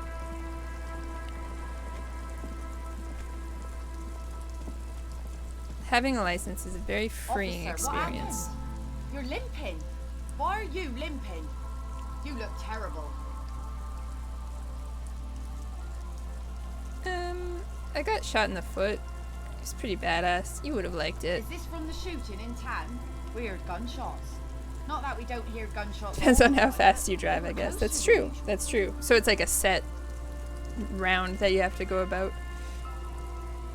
There was an exchange of fire on Rue de Saint-Guylaine. It's nothing to be worried about. You didn't only get shot. You should see the other guys, they're all dead. That's a little morbid. I dodged the second shot. I can also get not shot. Good for you. Of course. Can I help you with something? We need to go to that island. That won't be a problem. It's wind still, and the tar just dried. She points to her skiff next to the jetty. We got 2 days of relative sunshine ahead.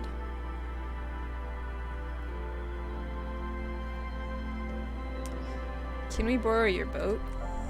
If you promise to bring it back, and no scraping the hull, I just got it nice and yellow, and no drinking on the boat, her eyes narrow, and no joyriding either. Of course, ma'am. It's only for a day or two. Official police business. Aye, she nods, and nod along attentively. The crow's feet disappear from the corners of her eyes as she smiles at you.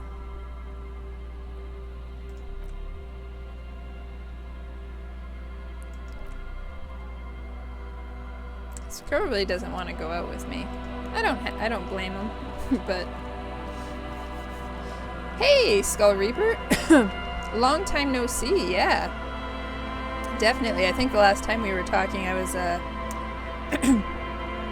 playing The Forest, which I actually have to go back to because I need to beat that. I think I was distracted by Death Stranding.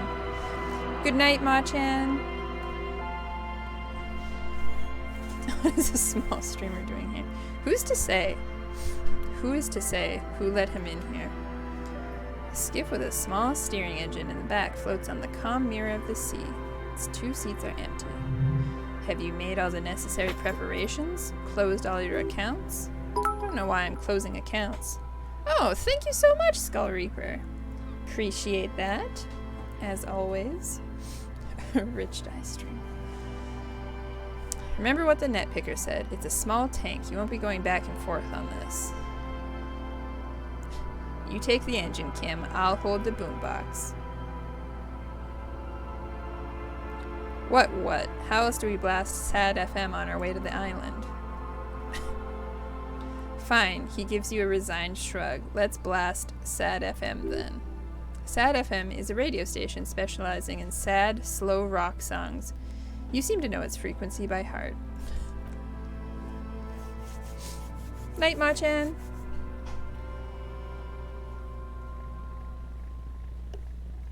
Pumpkin. Are you trying to scratch your tree?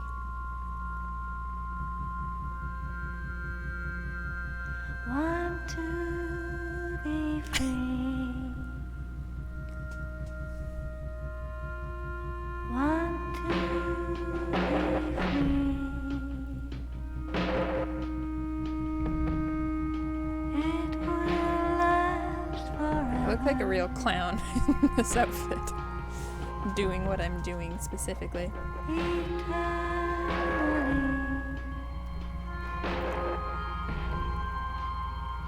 Want to be free. Want to be free. It will last forever.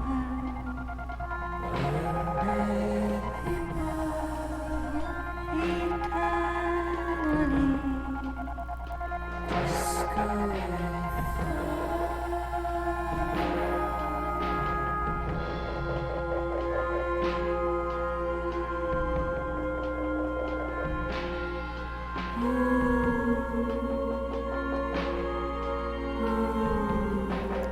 Did I beat the game?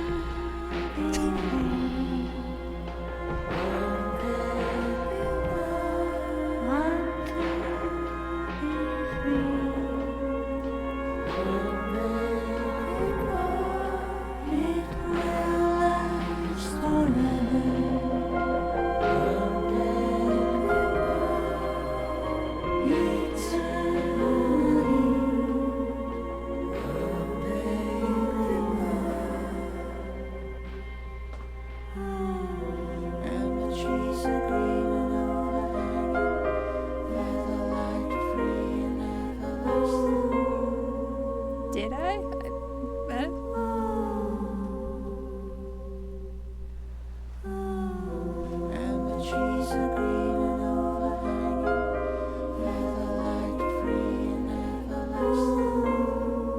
This island is really nice.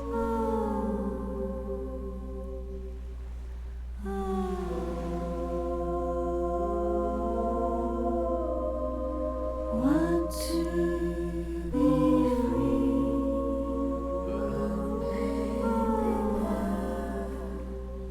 Eternity.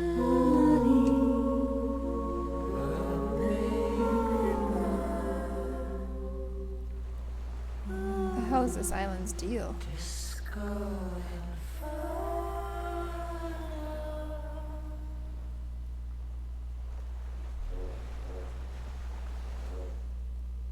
Boat comes to a slow stop. Kim turns the engine off. Then there's a silence. In the silence, a sputter of wings. A flock of quails take off in the distance. Well.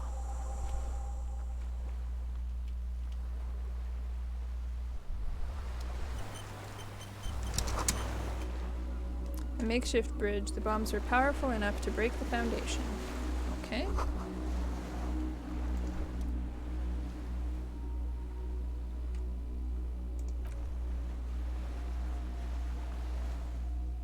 What do you think it was used for?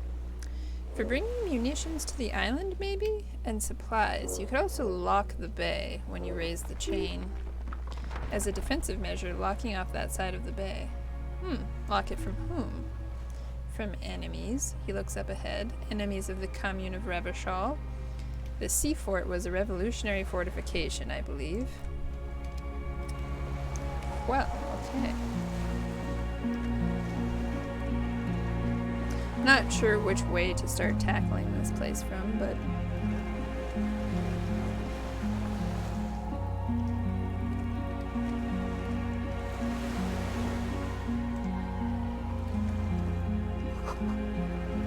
inflammable.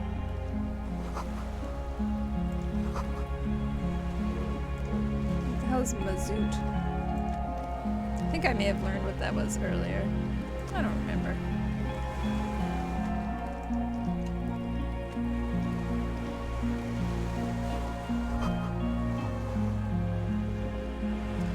Sparrow says, I see him. You see a star with those specks in it.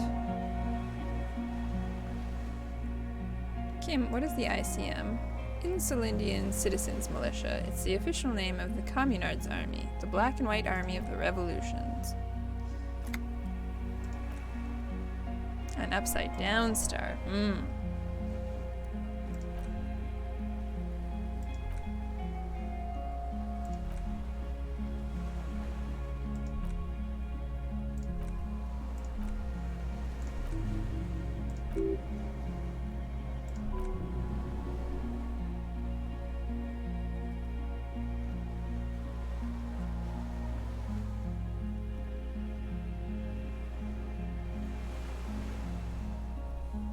Just gonna catch my breath.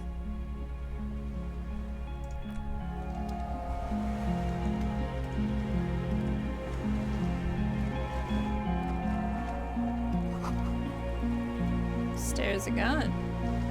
Stairs gone.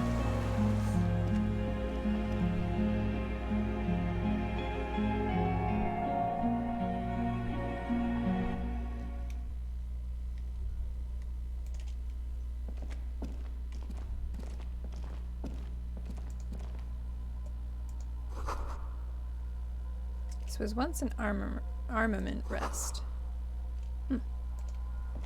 Okay. Those stairs have collapsed. That's no bueno. An old cylindrical generator is nested above the ammo lift, with makeshift electrical wiring running out of its side and across the floor. Cables disappear into the wall to your right. Lieutenant puts his hand on the metal barrel, checking for warmth. It's cold now, he concludes, but someone has been maintaining it. The wiring has been repaired. Got some fuel.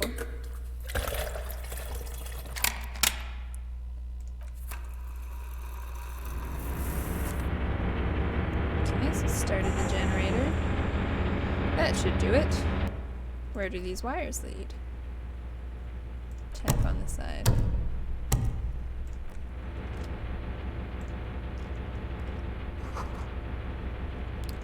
Fantasy and historical fiction, nice. Oh, okay.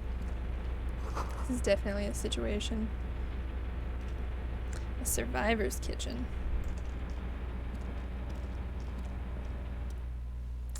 There's a greasy old spring mattress in the corner. Ew. Resting on piles of soft-cover books. White linen and a pillow are visible under a worn-out, caracled blanket. Someone has been squatting here. The lieutenant inspects the bed. The linen is fresh, recently washed. How recently? You force the rest of the sentence out through pain. Thick as molasses, no longer able to hear yourself speak. You know, officer, he looks at you with a touch of concern. You can rest here if you're feeling tired. I will keep watch. You could use some rest for what's ahead. Maybe that's wise. I got a bullet hole in me. Curl up with your knees close to your chest. The blanket feels cold. The entire room does. Concrete and cold. Minutes pass. Half an hour maybe. The sound of the sea beyond grow distant. Your eyelids close. Until you feel yourself standing up in the darkness, right next to the mattress. Slowly the world begins to hatch from the blackness. It's evening. It's evening? I didn't want to sleep until evening.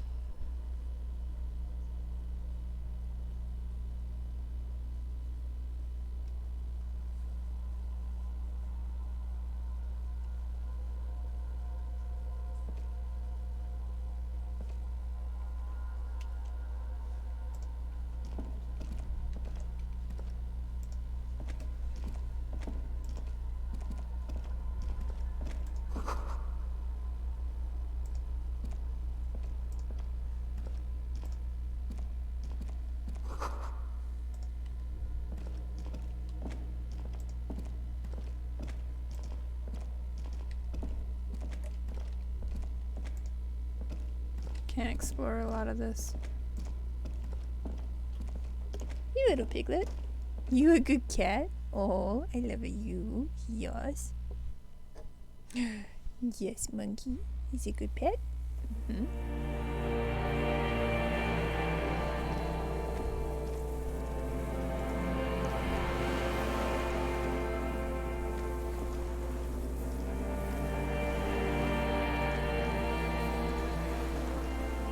Pumpkin. You proud little cat. Yours, that's so nice for you. Mwah. You wanna come sit with me? Gonna help me finish Disco Elysium, Pumpkin? Yes, that's nice. Oh, your nail's stuck. It's okay. There we go. There we go. It's nice. Pumpkin, you're so cute. How do I get over here?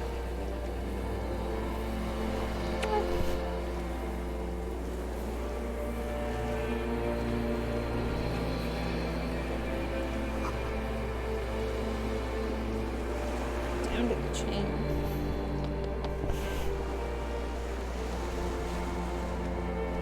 Oh, don't run, don't run.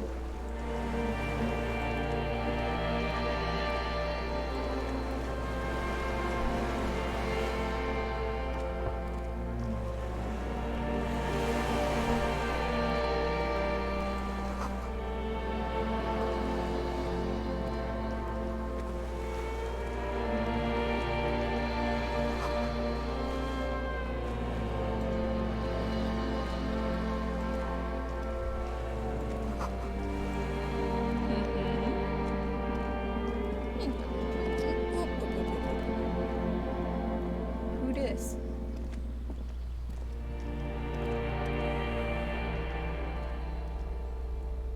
Dolores Day, the innocence of humanism, internationalism, and the welfare state turns around to face you. She has an airship bag in her hand. She seems to be in a hurry. Off to advise the Queen of Shest, most likely. This is the holy suzerain of Mundi and Insulinde. Definitely not your wife. You need to talk to her. Think of the historical knowledge you could glean.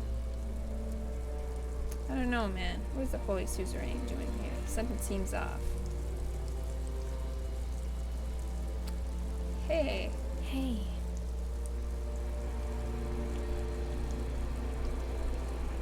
How are you I'm doing? really good, actually. Both professionally and romantically. I've come to a fulfilling and peaceful period in my life. How are you doing, Harry?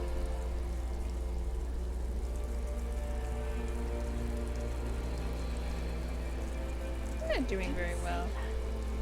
I know this positive thing sounds stupid to you, Harry, but it works. We all have an obligation to be happy. You too.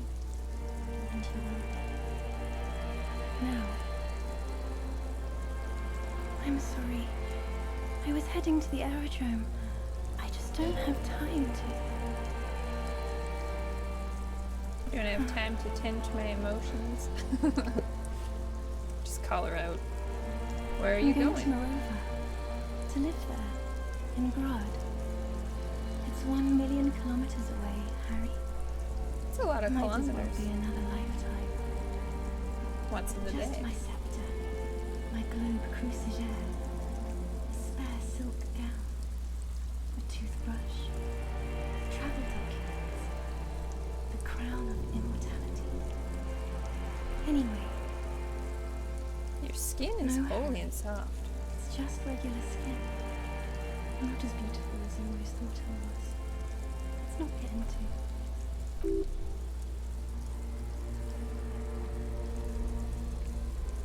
No, Harry. No. I don't want a massive epic showdown. I want to go to the aerodrome. We don't have anything to talk about anymore. Every combination of words has been played out. The atoms don't fool us anymore. Us, our love, our unborn daughters. It's all gone. I have to go to the aerodrome. I have to leave Robochon and Bureau. And you have to be alone. And held. Forever. It's just the way it is. Yes. You're such a happy cat. Damn, lady.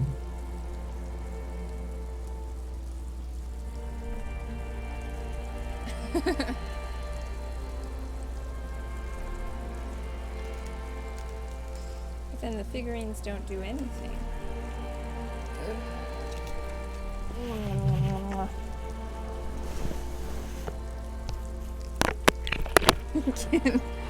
Do not chew the microphone.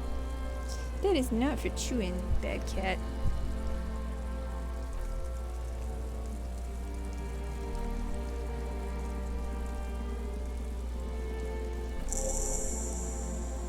Damn. I get the feeling you're not really Dolores Day.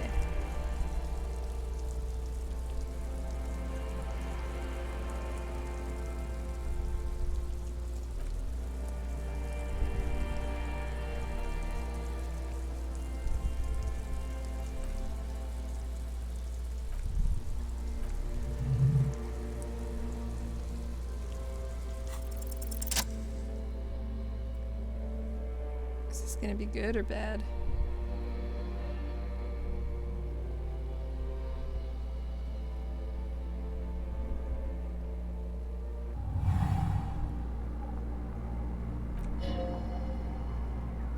Disney spooky. With your feet trembling from the steps you took, tepid and fearful, you stand against her, her body close to you, radiating warmth. With your eyes closed, you move your lips on her mouth. She's not kissing you back. Oh, yeah. Squeeze her wrist, I guess.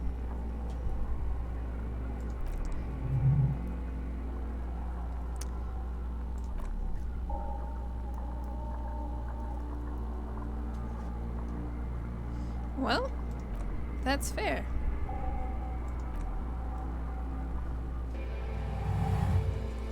Pumpkin, you're a bad cat, even though I love you.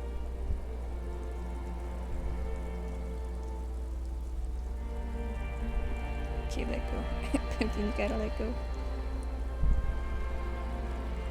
You little bear. Mm-hmm. What? Ah.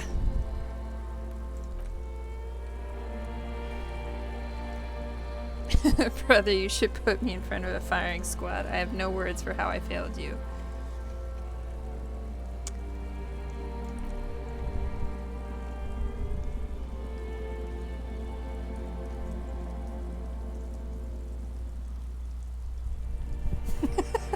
Say nothing. Stand there like a useless dildo. Mm-hmm.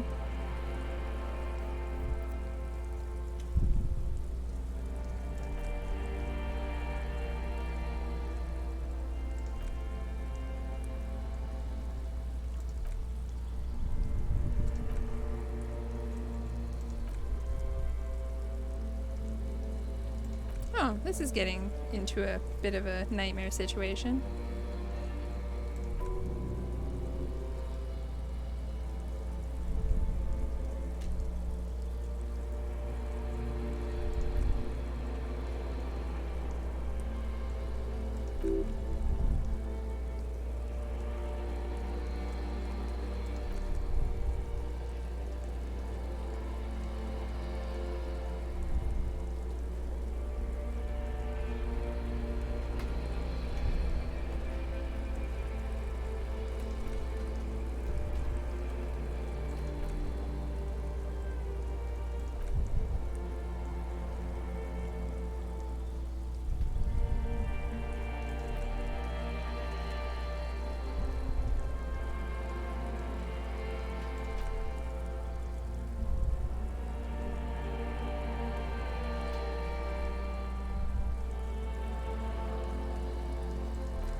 Damn.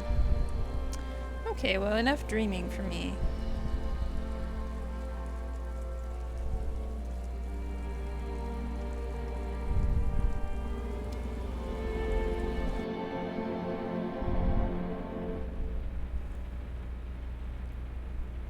What a fun little adventure that was.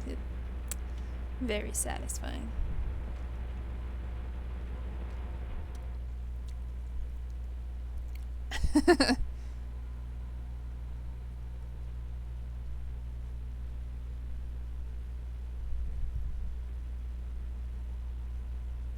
My sleep was deep and invigorating. Try to cover up the blood seeping out of your hands. Of course, I was just thinking maybe you've torn your stitches. Are you ready to move on? Let's solve the fucking case.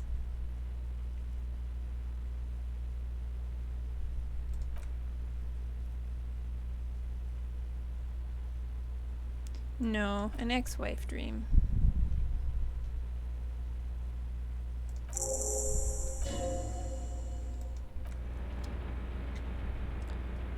Okay.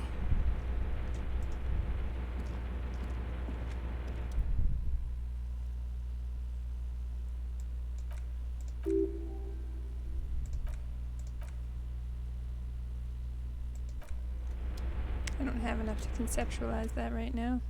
Okay. What can you do? New pants? No, a new scarf. What's this though? Some kind of dumb shirt? Cool.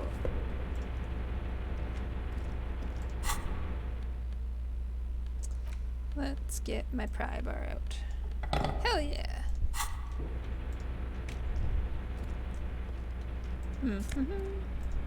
Meds.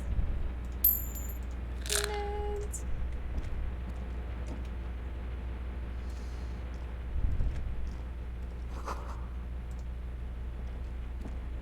Oh wait, no, I don't want to go up there. What's on the other side? How do we open this? He looks at the door, then at its bigger brother, then at the lock. Maybe this is one of the doors that we don't open? He's right. It would be better to open its big brother. A powerful engine hangs under the ceiling. It must control the blast door.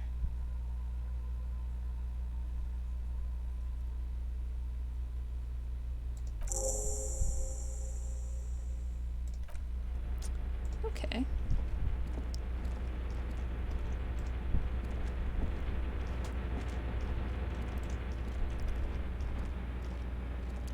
This is where we want to be.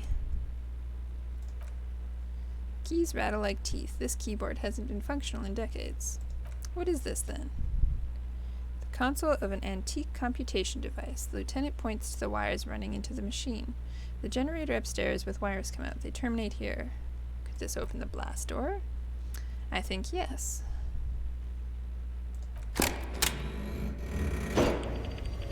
Yes.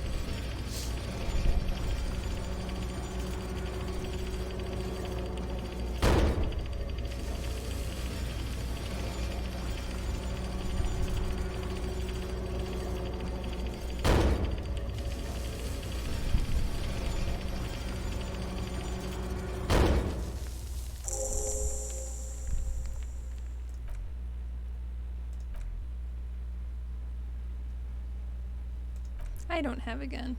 Extra good that I do. Well, I mean, yeah, I guess. It would be better if we both had a gun.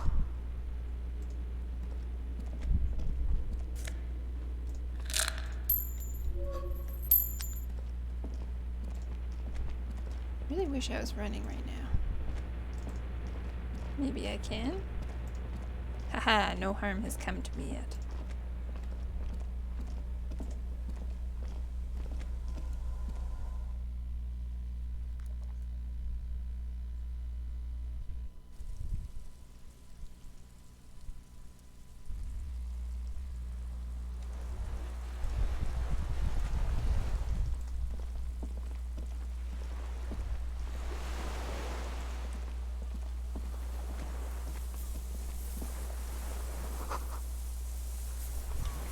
Rubber dinghy, okay. Oop.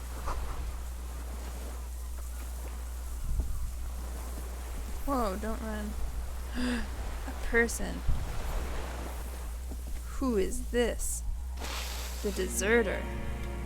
An old man wearing tracksuit trousers leans on the frame stock of his rifle. He gathers a big ball of spit in his mouth, then spits it out at the extinguished fire before him. He raises his black eyes, hooded by creased eyelids, to meet yours.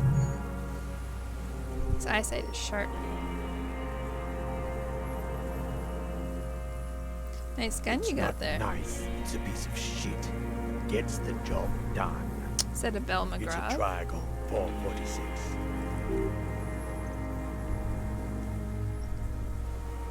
A Samaran rifle? How did you get hold of one? It was sent to us by our brothers in the Xinjiang Commune. Military aid. Has stayed true to him. He can still make it sing. My eyesight, yes, helps me see all this shit. I did. I should have burned that console down. How did you know I was coming? Reactionary rock and roll music playing on the water.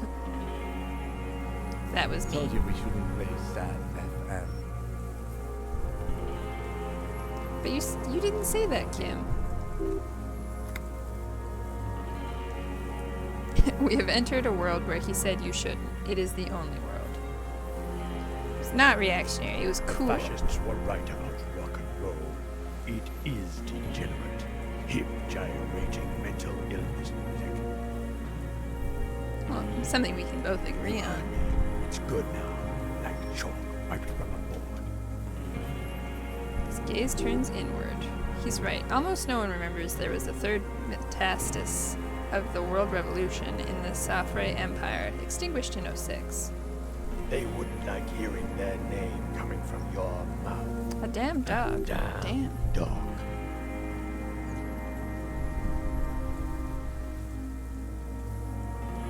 No. Oh. Put it down now, sir. Or you're going to blow my brains out before you question me. To hell with it.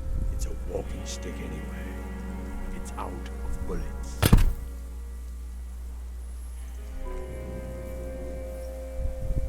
I'm gonna pick up this gun. The rifle's in a shabby state, like a crutch that's seen too much travel. Hieroglyphs are embossed into the forearm, made of walnut. On the butt you see Vespertine writing, burnt into the wood, Triangong 4.46 millimeter, made in Xinyao.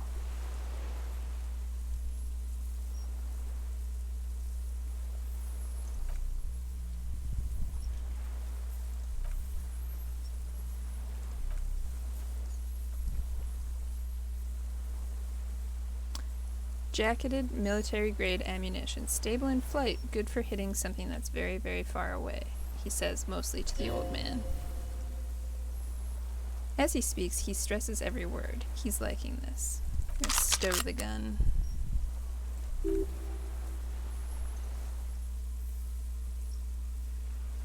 Who are you?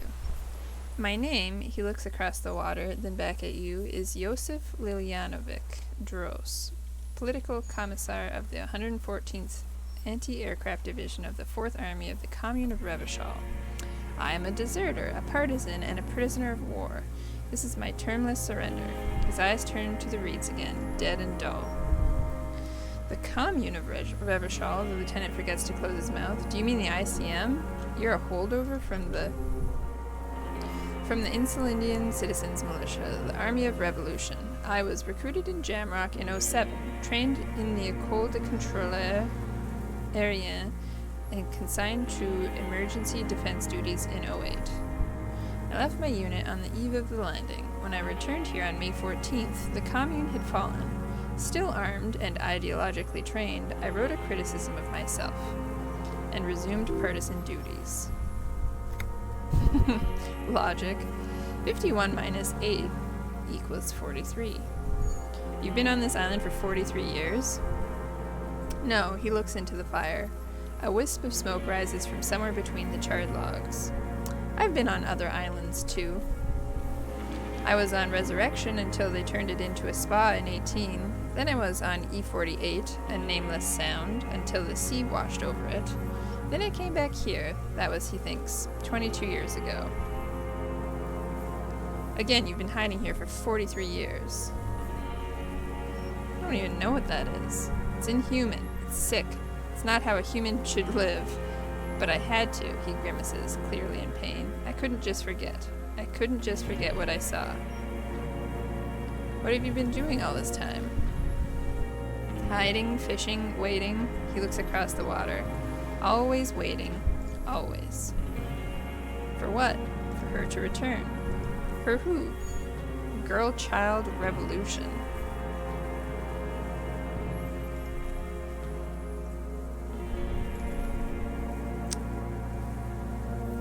I'm afraid she's gone. He nods and blinks his black eyes. The material base for an uprising has eroded. The working class has betrayed mankind and themselves. The historic opportunity for a revolution has passed. It will not come back anymore, however hard I try, whatever I do.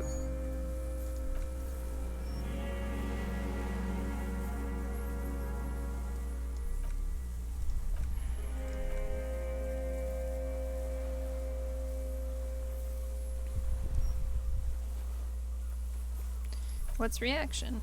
Petty bourgeois terror. It's in all men.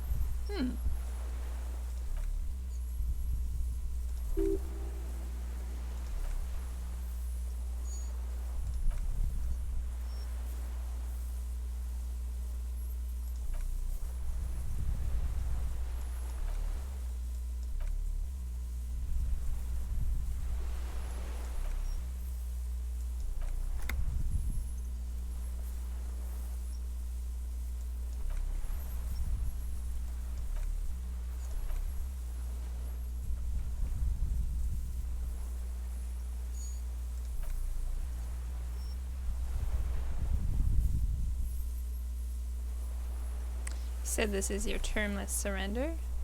You're with the RCM, he waves in your general direction. It's a coalition-appointed mob that enforces bourgeois morals in Revachol.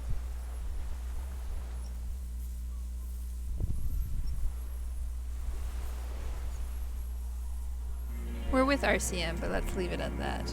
Let's, he looks you in the eye. You represent the Moralists International, the enemies of humanity who took this city. I represent their adversary, Le Parti Communiste de Insulinde. Take me to them as a prisoner of war. I have relinquished my weapon. I can no longer serve. No superiors can relieve me of my duty. You bulldoze them all to a mass grave for trying to free humanity. His hand shakes and he breaks into a coughing fit. A spray of blood from his mouth on the black charcoal of the fire pit.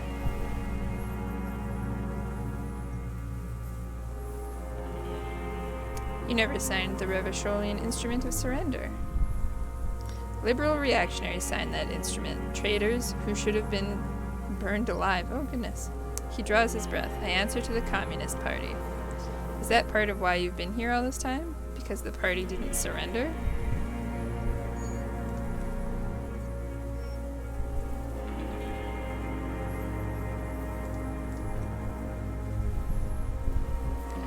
What have you been using this gun for?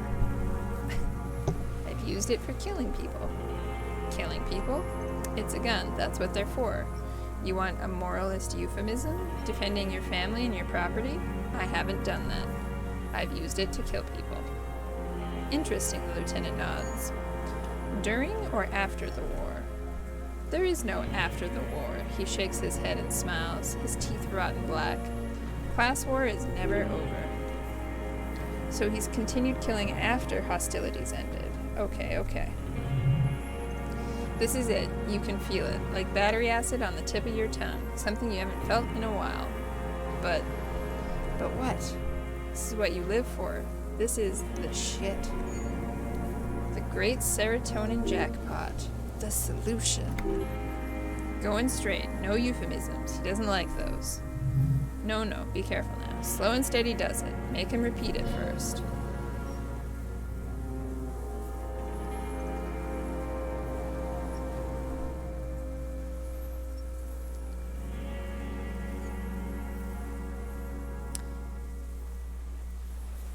Did you use that gun to shoot and kill a colonel of the security contractor Krenel?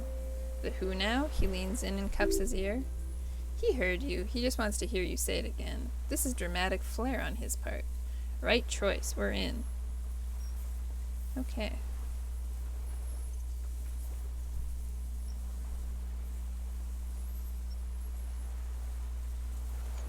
The fascist death squad who took a bullet in the mouth on the night of March 4th. Oh, yes, that one. He looks up at the sky and clacks his tongue. Ugly piece of work, that boy. Did you kill him? The lieutenant takes a sudden step toward him. I am a son of a welder and an officer of the Commune of Revachol. He spits a big one at the lieutenant's feet. I do not collaborate with murderers and pederasts of the liberal regime. Exhaust him with proof. Pile it all on him. Get a confession. The gun, the murder weapon, is the perfect opener.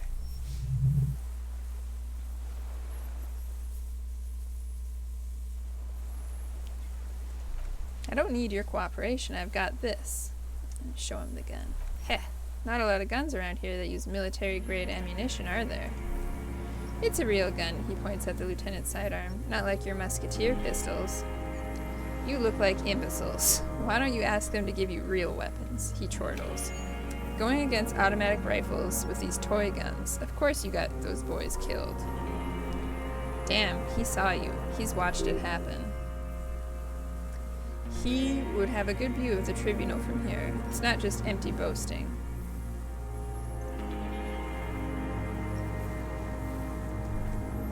Oh, my morale. Ow. Like fuck you did. I watched it happen. You let those beasts rip right into them. You got that girl killed like it was nothing. Damn it. None of these people mean anything to you. The vultures feed on this city and you prepare the meal for them. You're getting diverted. Push the gun. Only the gun matters. So you watched the fight? The lieutenant points inland. Did you like what you saw? The mayhem? It was all your doing. Your plan. You got them killed. You don't know anything. A twitch runs across the left side of his face as he stares the lieutenant down. Stop changing the subject. We have the murder weapon. You know what? The lieutenant looks at the weapon demonstratively. You're right. I'm convinced this made the shot. Should we call it? Dramatically ask. You think we have the murder weapon? This is it. I'm calling it. We have the murder weapon. Good. The lieutenant takes out his notebook and draws a single line. This feels good, doesn't it? Tying things up like this. When you have the murder weapon, you have the killer.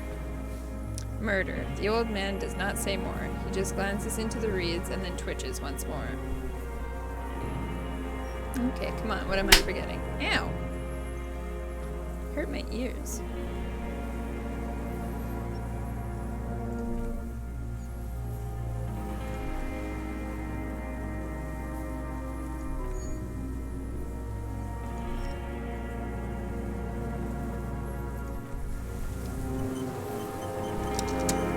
What's up, Kim? I think we may have this.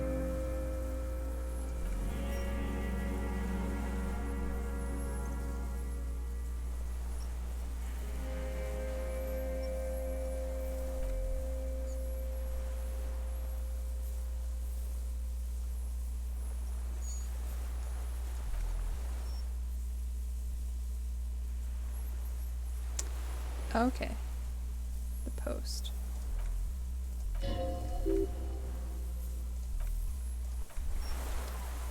Interesting.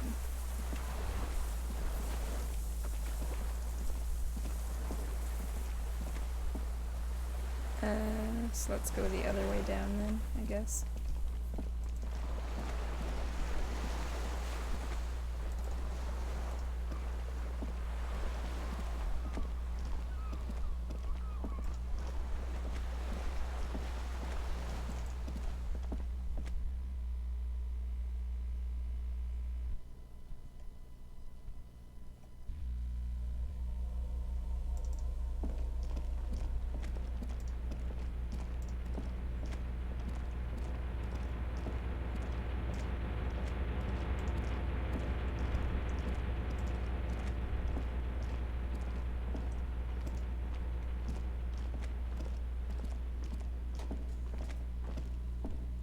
So I should have checked the bottom half of the island before the top.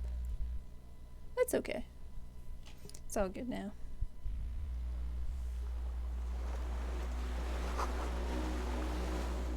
Firing slit. You can't see inside.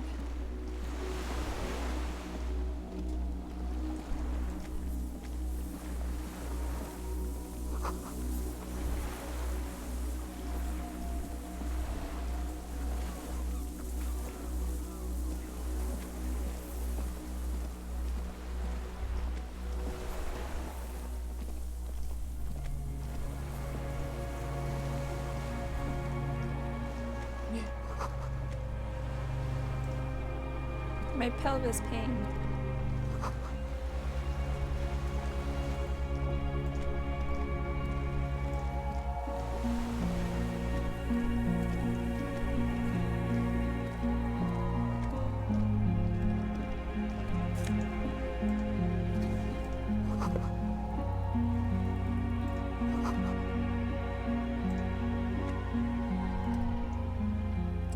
There's a rain-soaked mattress on a concrete slab only half covered by the crumbling roof. At the head of it, double embrasures, firing slits like two eyes in the wall. B triple prime. The lieutenant lowers his voice, stepping closer with his hand on his gun. This looks like a good place to shoot from. Inspect the mattress.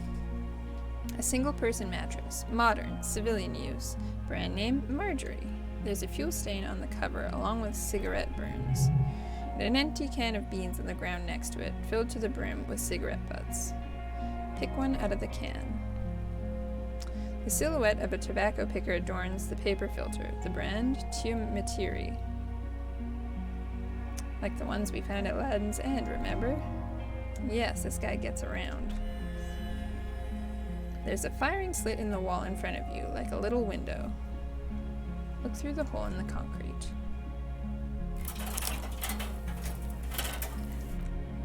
small piece of the Martinique coastline opens up in the square in front of you, like a tiny landscape painting 1 kilometer across the water. The ruins look familiar. On the left, a towering skyscraper, its top floor shaved off by artillery fire, Capeside Apartments. On the right, the red chimney and collapsed back of the 4-story tenement in front of the Whirling in Rags, Rue de Saint Ghislain, the doomed commercial area. Between the two, the box-shaped silhouette of the Whirling in Rags, its sloped roof. A tiny fleck of light catches your eye on the rooftop, sunlight reflecting off the upstairs window of Classier's room. Motherfucker. We found it. What is my favorite insult? I don't know that I have one just off the top of my head. Do you, Crow? Throwing shade at people on the reg. Yes, there's an opening between 33A and 10 I can see to the roof.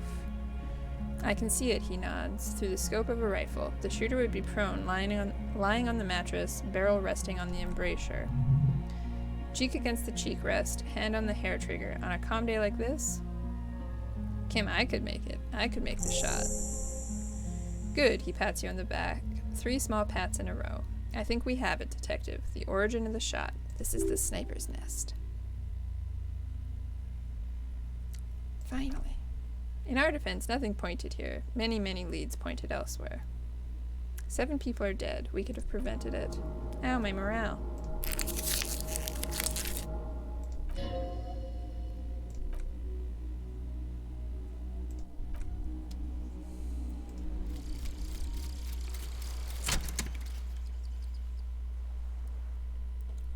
What is this thought? You were born in the year 07, in the last year of the commune of Revachol, right before it fell. In the old military hospital on the ground floor where people usually come to die during a snowstorm. The revolution had about 1 year left to go, and the fires were still burning bright. There were explosions in the blizzard. This was 44 years ago. You are 44 years old. The bloating might never leave your face, but beneath it, you still have some years. You still have some hope.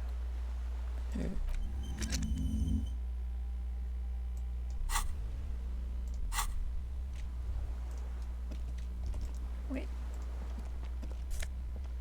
Medicine.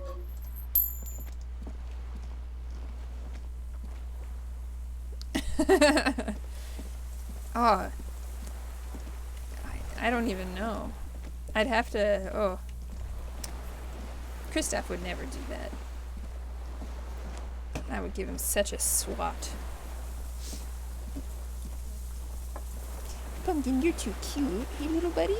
Yeah. See, no one would make fun. Or offend your honor.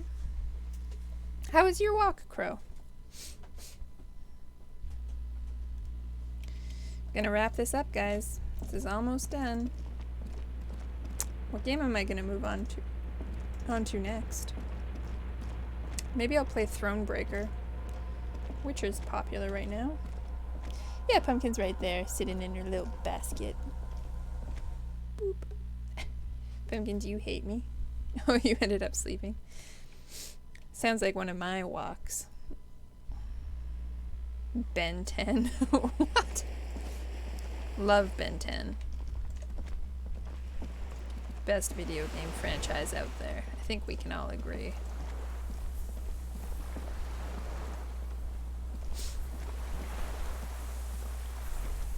Minions of Capital. What do you want? Okay. Maybells behind the victim's window. I saw them growing here. Damn Maybells. He looks at the blossoming field. The whole island is turning white with them. Seems tender suddenly, nostalgic even. A strange mood swing. So many this year too. The spring is coming, no? It's already here. Wash the filth away. I haven't seen these flowers anywhere else in Martinique, only here. They blossom on the islets before. We fertilized them with our blood. He looks to the water. Resurrection was snow white in May, before they ruined it. The coast too, before they piled their containers on top of it, filled with broken, useless trash for fat-fingered bourgeois children to play with. Oh, that's nice. Just giving suggestions. That's good. Do you like Ben 10 Crow? Clausier. He knows her, but hadn't heard the name. Yes, Clausier. You hadn't heard her name, had you? My ears don't reach the city. Well, you know her, right? She had intimate relations with the victim, the mercenary. With the victim, he turns his sight from the whitening field of the flowers and falls silent. Then the muscles in his jaw twitch, a spasm. There's a small tremble, looks like a smile, a crooked smile, yet isn't quite voluntary. He's about to burst. We've done the ballistics. The shot came from this island.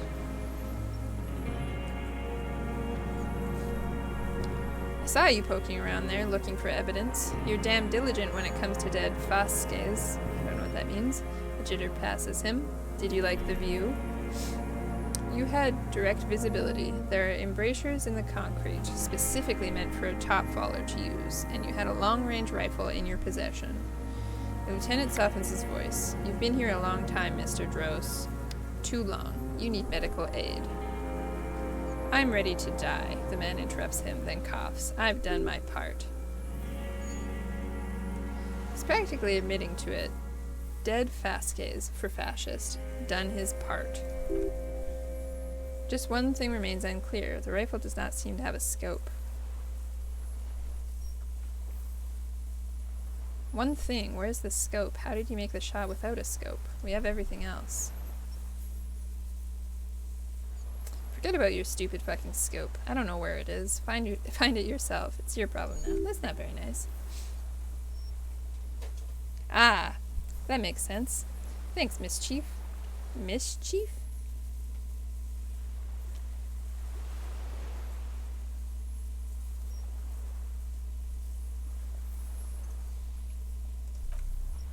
You're sad for your Fasca brother, aren't you? One twig got broken, now the others are sad. He waves his hand. There's a twitch, then one more. One in his right eye. He suddenly jerks to life. You know who he was? A coalition-trained murderer, armored and armed. He wasn't human, the blunt end of a hammer, dripping with blood. He was a soldier, too. He was a man. Beating us to the ground, moaning with joy, he breathes in with strange animation. You hounds get so thorough when a company-trained killer dies. I haven't seen you on this coast for 40 years. You know, maybe I should have killed one sooner. Got your attention. He looks you dead in the eye, pupils shaking. Now, you stop beating druggies and prostitutes in your basement. Now you come to investigate. Not when they die by the hundreds. He breathes through flared nostrils. This is it. Shot him, say shot him, not killed him. So you shot him. Walking Simulator is an actual tag on Steam. I'll browse for a little bit. Nice. It's just Death Stranding, I imagine. Oh, the inhumanity, he closes his black eyes. One paramilitary less in Revachol. You can almost see him squeeze a tear out of his eye. His fists begin to tremble from the anger. The lieutenant raises his right arm to hush you, while the lieutenant listens, holding his breath. I had them in my sights, both of them, him and the whore. I was breathing with them, in phase, and I pulled the trigger and flew on the air until I landed in his mouth. He begins to smile. I didn't think I had a shot like that in me anymore. I did. I saw him kneel there with his mouth full of death and that stupid look on his face. The smile quivers. There, a hot flash of rage almost carries the smile away. Some dark peace. Then what? Nothing. I went to sleep. Next morning there were Maybells everywhere. The world was white, or what's left of it anyway. My last spring here. I knew the fascists would come to avenge their own. And so they did. The lieutenant just looks at him for 1, maybe 2 seconds, then breaks the silence. Mr. Dross, are you aware you're confessing to murder? Yes, a single word is all he gives. The lieutenant takes out his notebook slowly, very slowly. and you were looking at them, the victim and a young woman, having sex, through the scope of your rifle that night, before you shot him. The old man nods. One of them is ironically called Man Standing. Well, I mean, you gotta if you're gonna do some walking. Because that's what they were doing. He shrugs, then smacks his lips. The motive. This is where the motive is going to come from. I don't understand, he turns to you. Do you, detective? I don't understand this part. Why were you looking at them that night? I'm always looking. He cocks his head to the side, then turns his eyes to the city. Another tremor passes his left side, lower in intensity. Are you always looking through the scope of a rifle, he explains? I'm just trying to understand. A rifle's scope has the best magnification. And if you don't like it, you pull the trigger. Yes, he looks you in the eye. Think of it as a form of critique. You got him going. Connect every little piece now. Wrap this up like a gift. What specifically did you not like about what you saw the night of the murder? Them fucking. He looks at the charred wood. I didn't like that. So you were jealous?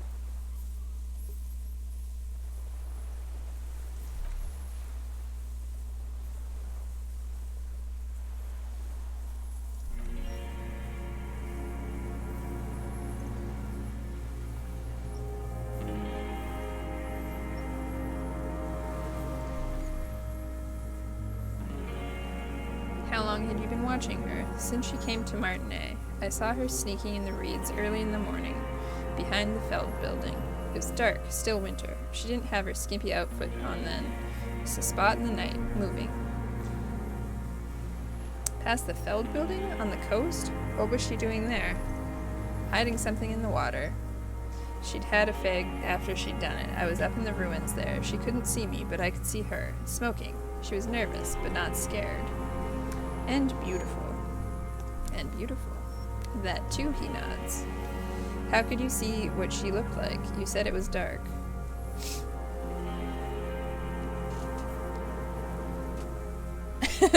I have indeed considered that, Crow. What do you think she hid there? Her passport and tickets to Villers, he coughs, and from there to Kasherbroom, in the free state of Semenine, hidden away at the edge of the earth, near the Pale. Some kind of hidden container on the coast? You looked into it? Yes, after she'd gone. It was submersible. Well, made, actually. Well made? I think that's what it meant to say. Sloppy. We should have gotten her to tell us about this. The lieutenant mutters to himself. Did you take the documents? No, I put them back. Why would I take them? I'm not going to phone. He seems confused momentarily. Or, I mean...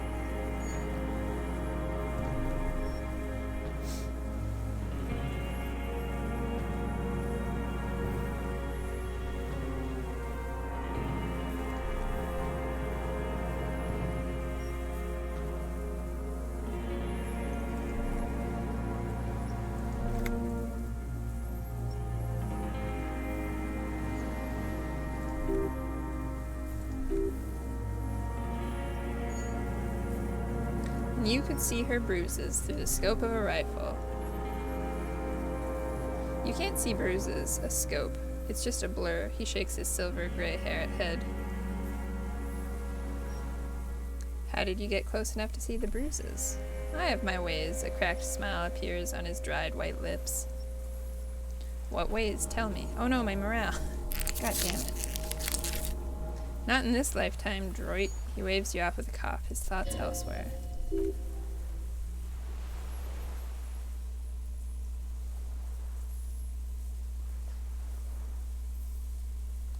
That's cool. I already got him. Don't need to be perfect.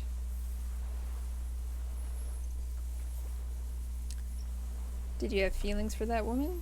He says, there's nothing to hold on to, only this. It's not enough. The coals of his eyes glisten suddenly, like stones dripping with water. Is he crying? Man needs to feel something else. In this fight, it helps you if you have your eye on something else. He looks to the city. It's weakness, I know.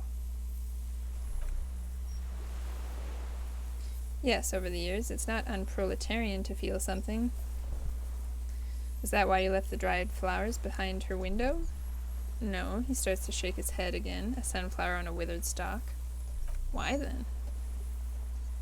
I don't really know. I was there one night and she was crying, like a child, in the corner of her room on the floor, like she does sometimes.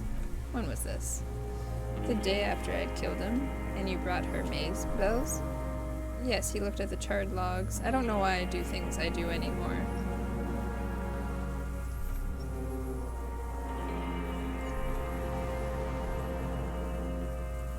So in conclusion, it wasn't about him, it was about her. Her, he repeats. I think he has no feelings for her. Seems like the man was just bored. Mildly annoyed even. Totally. Should be a psychologist, Crow. Her, he repeats, staring at the ashes, then the reeds. There's a twitch in the corner of his eye. The old man looks at you, suddenly remembering something. Where is she, that Clasier? I haven't seen her there for days. Safe and sound, sire. Surely you have not misplaced the witness.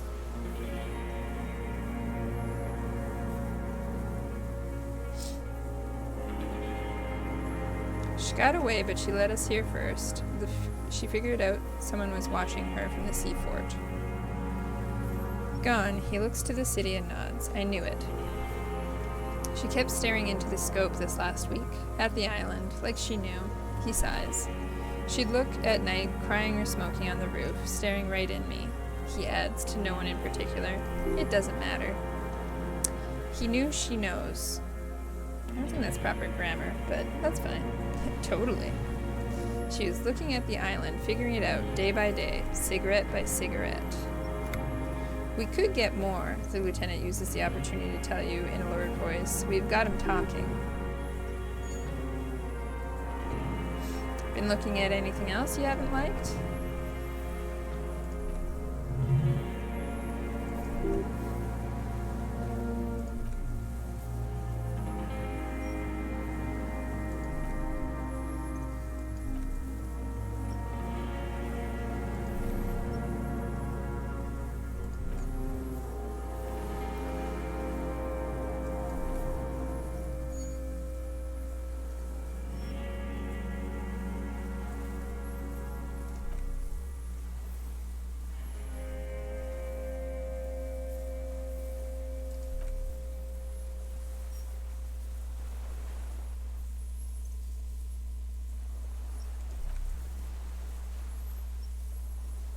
Okay then.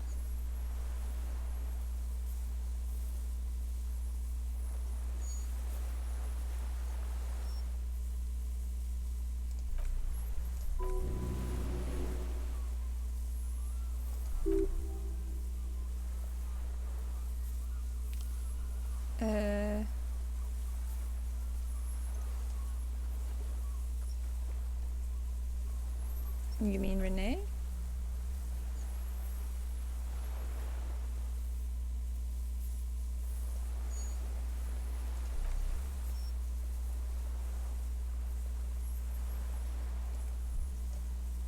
Just nod. Wow, I can't believe he really likes or wants to kill Renee. Renee's like a good guy. I'm gonna arrest this guy.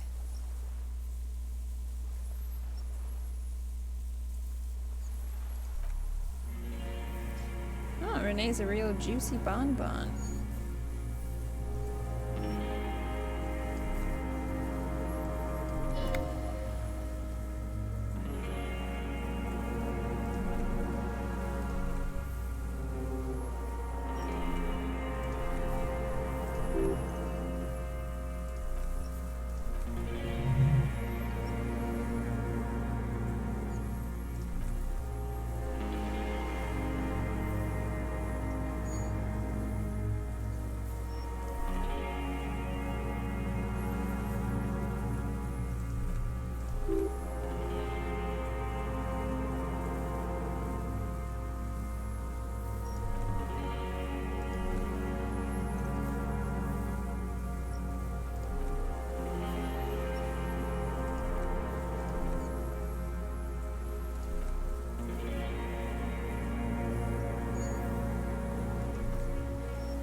20 years ago.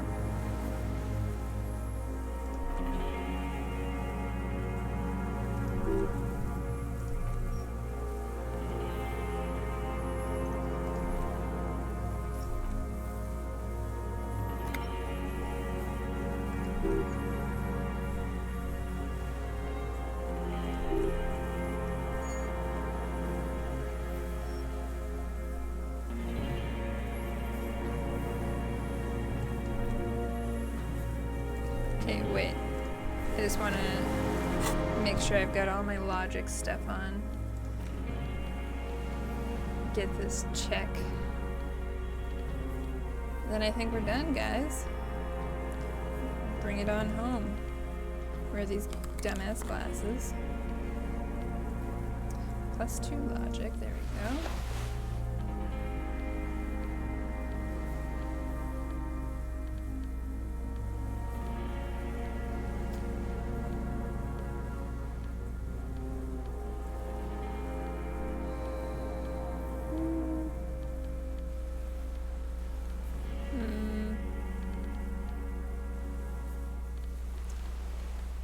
Okay.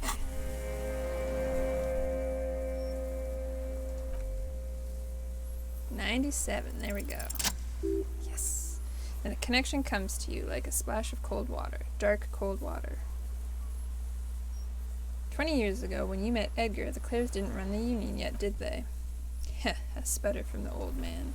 He acknowledges it. Here we go, a twist, behind the dark bend. Who did?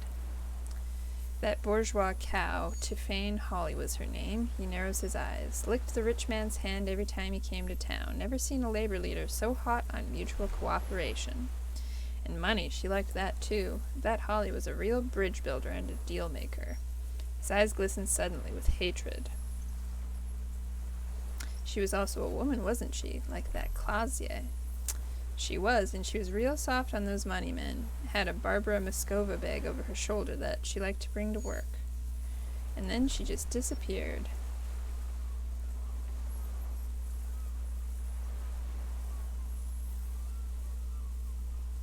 I haven't played that game, Crow, but I've watched a playthrough of it from another streamer. It actually looked pretty fun, not gonna lie. I'll buy that when it's on sale one day. Called in, they say, on the eve of battle, ran away, vanished like a piss stain. He squints and smiles at the black logs. No, that's not quite it, is it? Did she? The lieutenant's voice is calm. They say her daughter called in, not her personally. But that wasn't really her daughter, was it? No, I guess it was not. You could swear you see the embers glow again under his eyes on the dust. Edgar had someone make the call. Why is that, Mr. Droz? She couldn't make the call herself. Here it is, the bend in the river. The truth. Why? Because she was dead. Just say nothing. I say nothing. The cow caught a bullet in her right lung, fell into the canal grasping her tit and drowned. Or bled. Hard to say. It was a sloppy job and a moving target. She was going home, waddling, dressed in yellow, drunk like she often was. The ruins were black around her, and she had a yellow leather bag under her arm. She tried to cross the canal. Heading home to Grand Couronne or Betancourt, someplace like that, where they build those new battlements for the people who flourish in the hell around her, and the ruins.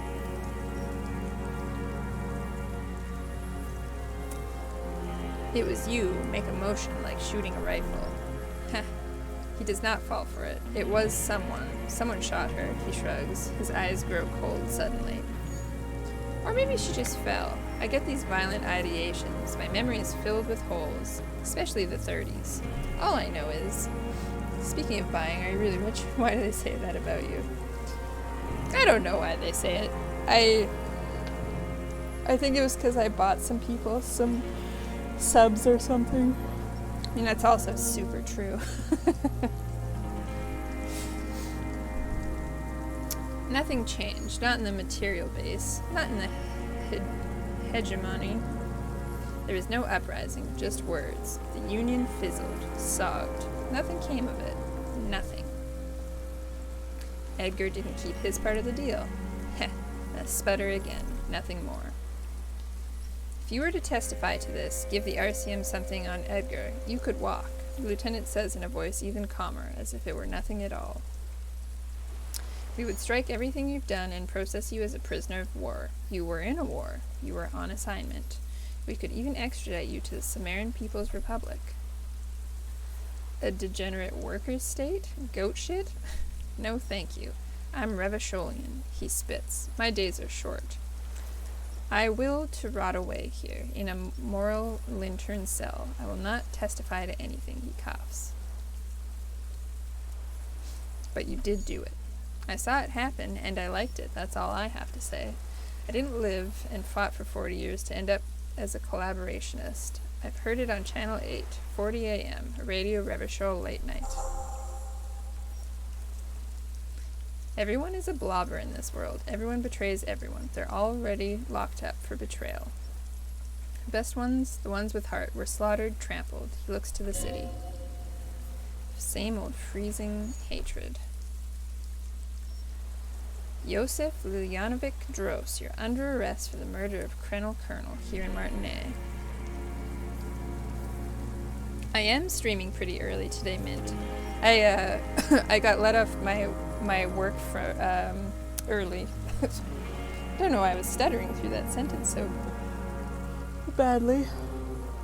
Are you at work right now, Mint? What? The old man's eyes fill with sudden, unexpected terror at the words. But you said I would be taken to the sum of all the erratic movements, fidgeting, and mood swings he's been exhibiting. Your wayfarer rights have been suspended. Information provided to the officers on the scene will be used against you by the prosecution.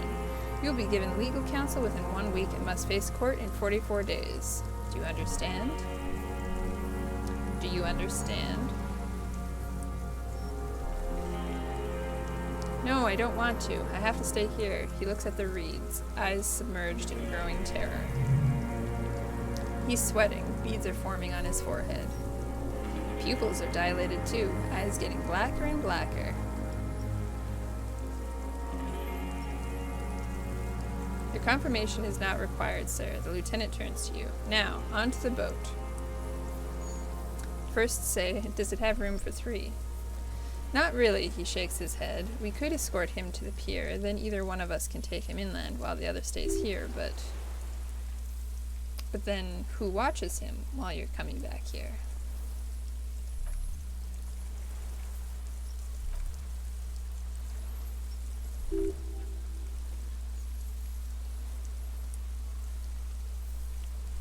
Maybe I can just ask that net picker to watch him? That's true.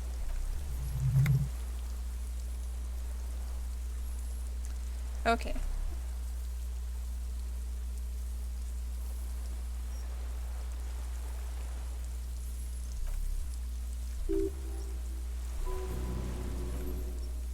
Why is my skin crawling?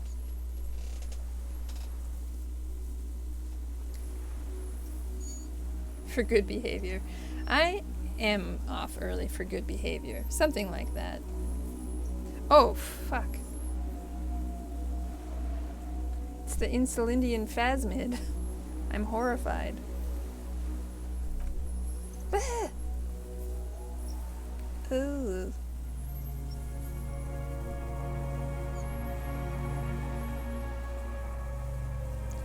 What is that?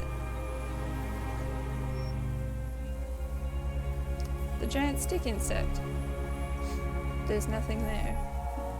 The stick insect is over 3 meters tall. It looks straight at you with its tiny pinprick eyes and its grotesquely small head. Oh no, don't come any closer. You feel your legs shaking under you and your gun hand move to your holster, but you don't have a gun. There is, I see it. Tell me what you see, damn it. I can't make out one small thing in the reeds. Kim, can you see it? I can see it. If he can see it too, then you're not totally insane. Nope. My customer looks like Santa Claus. That's amazing.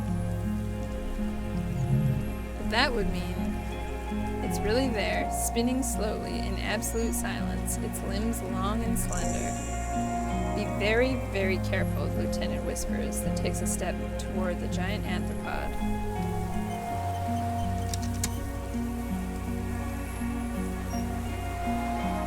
God, what's gonna happen? The creature stands on its long, stilt-like legs, antennae hanging from its head like a woman's hair. White and curled at the tips, it is no more than 5 steps away from you.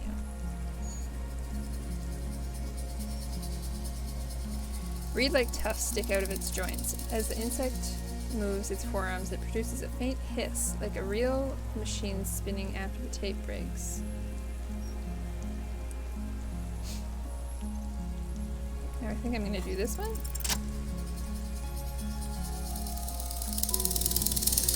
Slowly, with your breath held, you take 2 small steps toward the phasmid. The creature lets out a series...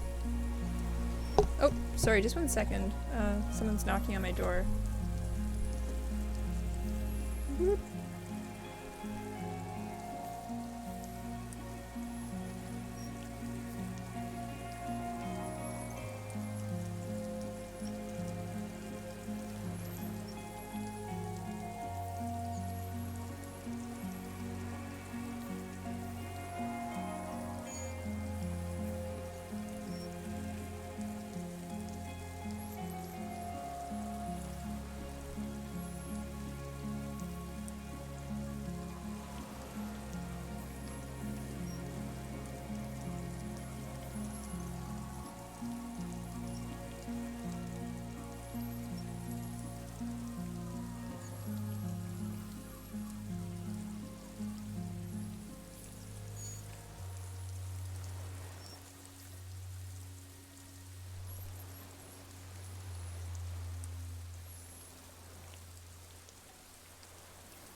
Sorry about that. My neighbor opened my mail.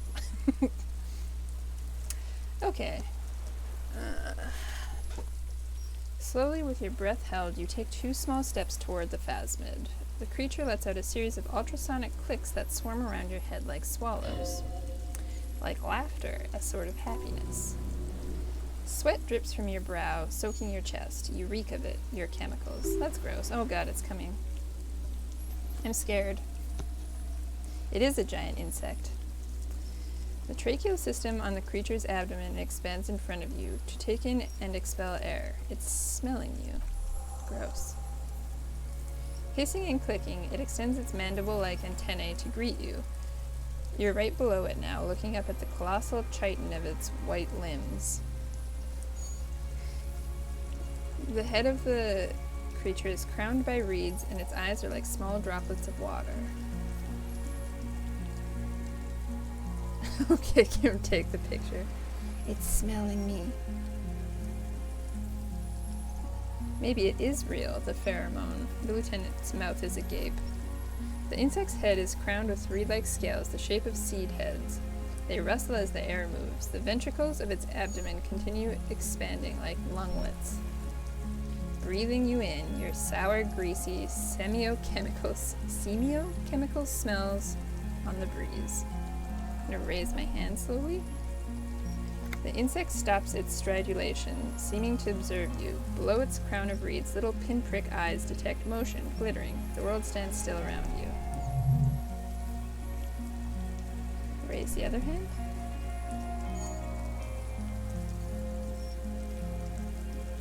As you do, the invertebrate comes to life, its limbs moving independent of each other, as if each has a mind of its own. They are white like stalks of porcelain knitting above you, praying to you. Don't pray to me, I'm nothing. The reed creature does not stop its stridulations. It towers above you, parting the reeds it emerged from. Tuft-like structures still rustle on its joints. Perhaps it is preparing to eat its god. Hello, I'm Harry. I don't really know who I am. no reply. A total ancient silence comes from its mouth, along with what appears to be some kind of foam. The stridulations of its limbs continue all around you. Stand on my tiptoes and look more closely. You were right, the little bubbles form on the mouth parts of the creature, on its segmented lower lip. It looks to be foaming slowly. The foam is white, then yellowish. Kim, it's foaming. Careful, it may be poisonous. The lieutenant watches you apprehensively.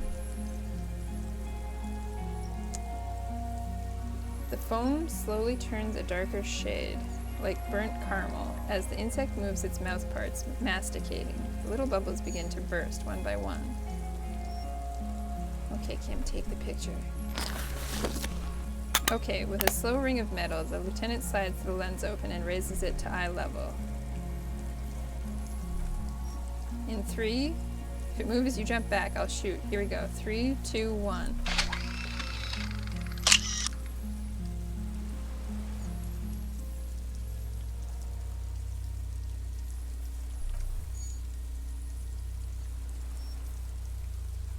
I'm going to slowly reach out and touch the creature's whisker.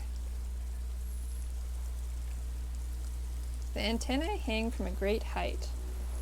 I'll go find a lumberjack axe if I were you first. That's fair. I mean, this thing is really creepy. With your hand shaking, you barely touch the tip of the left whisker. On contact, the chitin curls into a spiral like the tip of a poison ivy. Its touch on your fingertips feels cold, ticklish. The sensation is electrifying, resounding through your body. It is surprisingly delicate, the curly end of the whisker, like a young vine. It's even a bit wet. Be careful, detective. It's moving. Look at your finger. You were right. It glistens with some kind of moisture. The creature in front of you stays frozen. Lick my finger? Tastes like sugar, very faint.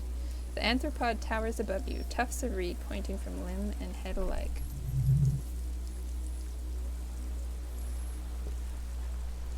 Carefully pet its scythe-like forearm. The limb before you is incredibly light, like eggshell. It's much lighter than a reed. You feel a soft push could tip the creature over, its hollow exoskeleton collapsing.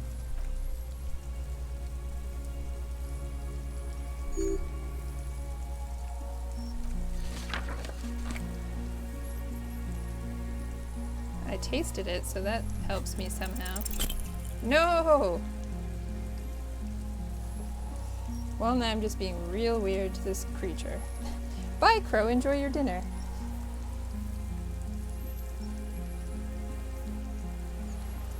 I want there to be more.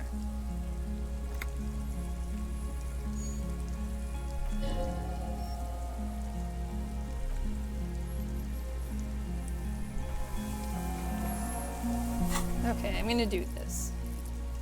Inland Empire. So that was a white check, right? I think.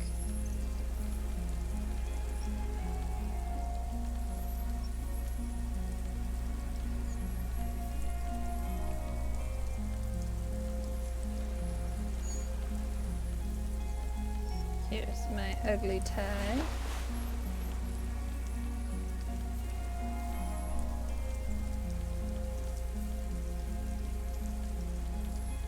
Honestly, this should be enough, I imagine. Save. I really must know this creature.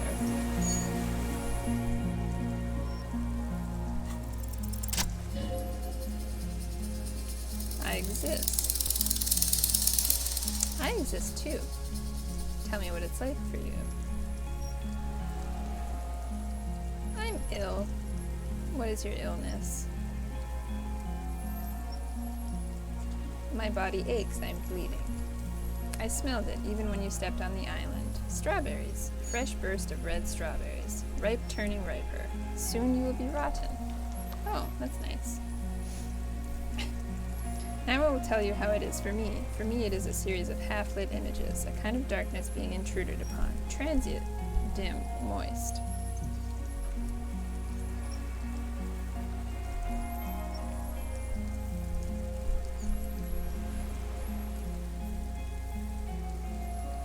You're the type of animal I would like to be. Yes, I'm sure. Why do you ask? Sometimes when molting, I regrow a lost limb. One time, something went wrong and a small leg replaced a missing antenna. A small leg? That's horrible. Yes, the leg tried to move around independently, making it hard to walk. You don't have a foot there now. Yes, thankfully someone ate it. The next time I molted, I grew an antenna again. I am a detective. So am I. I was born to detect sucrose rewards and semiochemicals. What were you born to detect? The killer.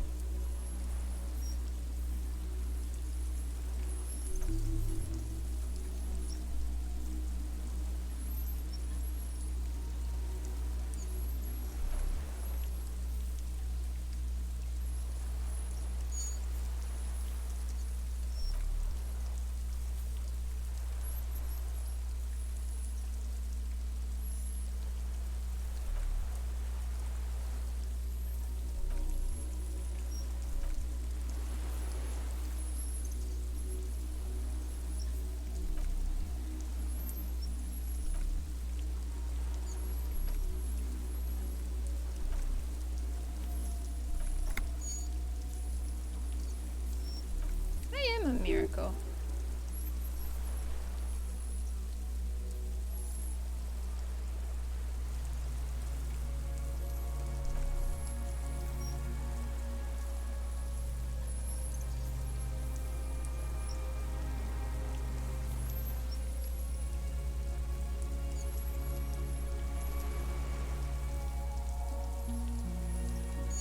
I will be extra careful not to blink, stick insect. Don't worry.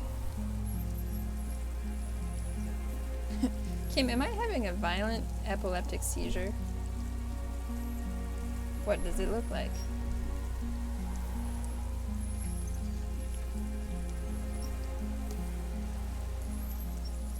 Nothing, just looking at the stick insect. Everything's super normal. I have to say goodbye now. I have no more thoughts. That was all. No, there is one more.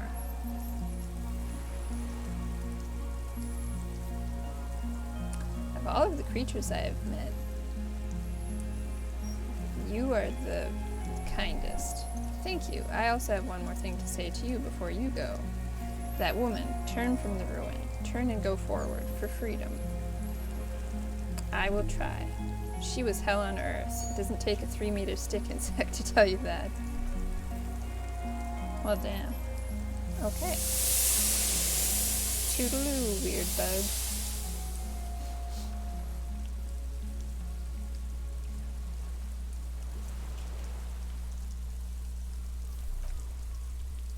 Just like that, it's gone, skating away across the sea's calm mirror like a skipping stone, leaving nothing but circles on the water. And something under it, in the place it stood, bobbing there among the reeds, a collection of items.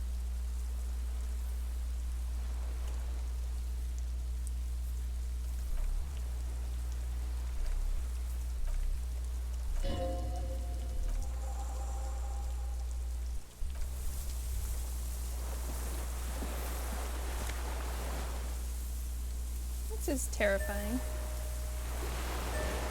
The rifle scope, I found it. I got it, you bastard. What is it? What do you want from me? I can't go.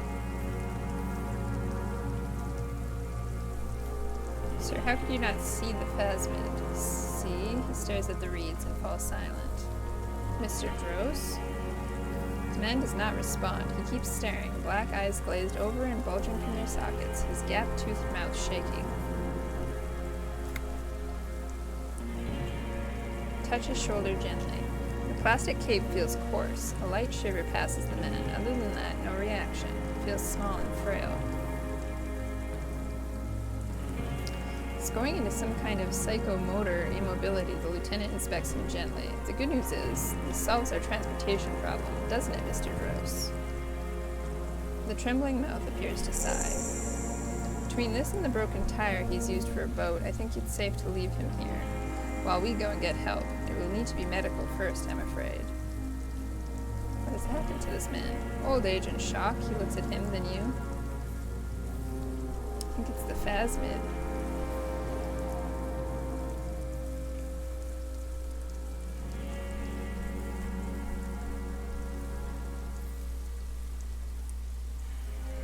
I talked to the phasmid. He said it's destroying him.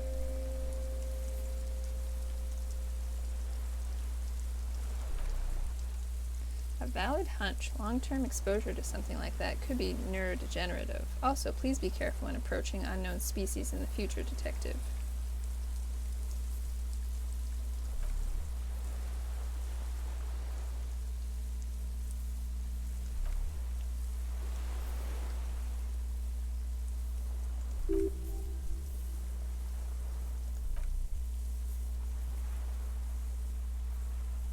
Gonna show him that scope.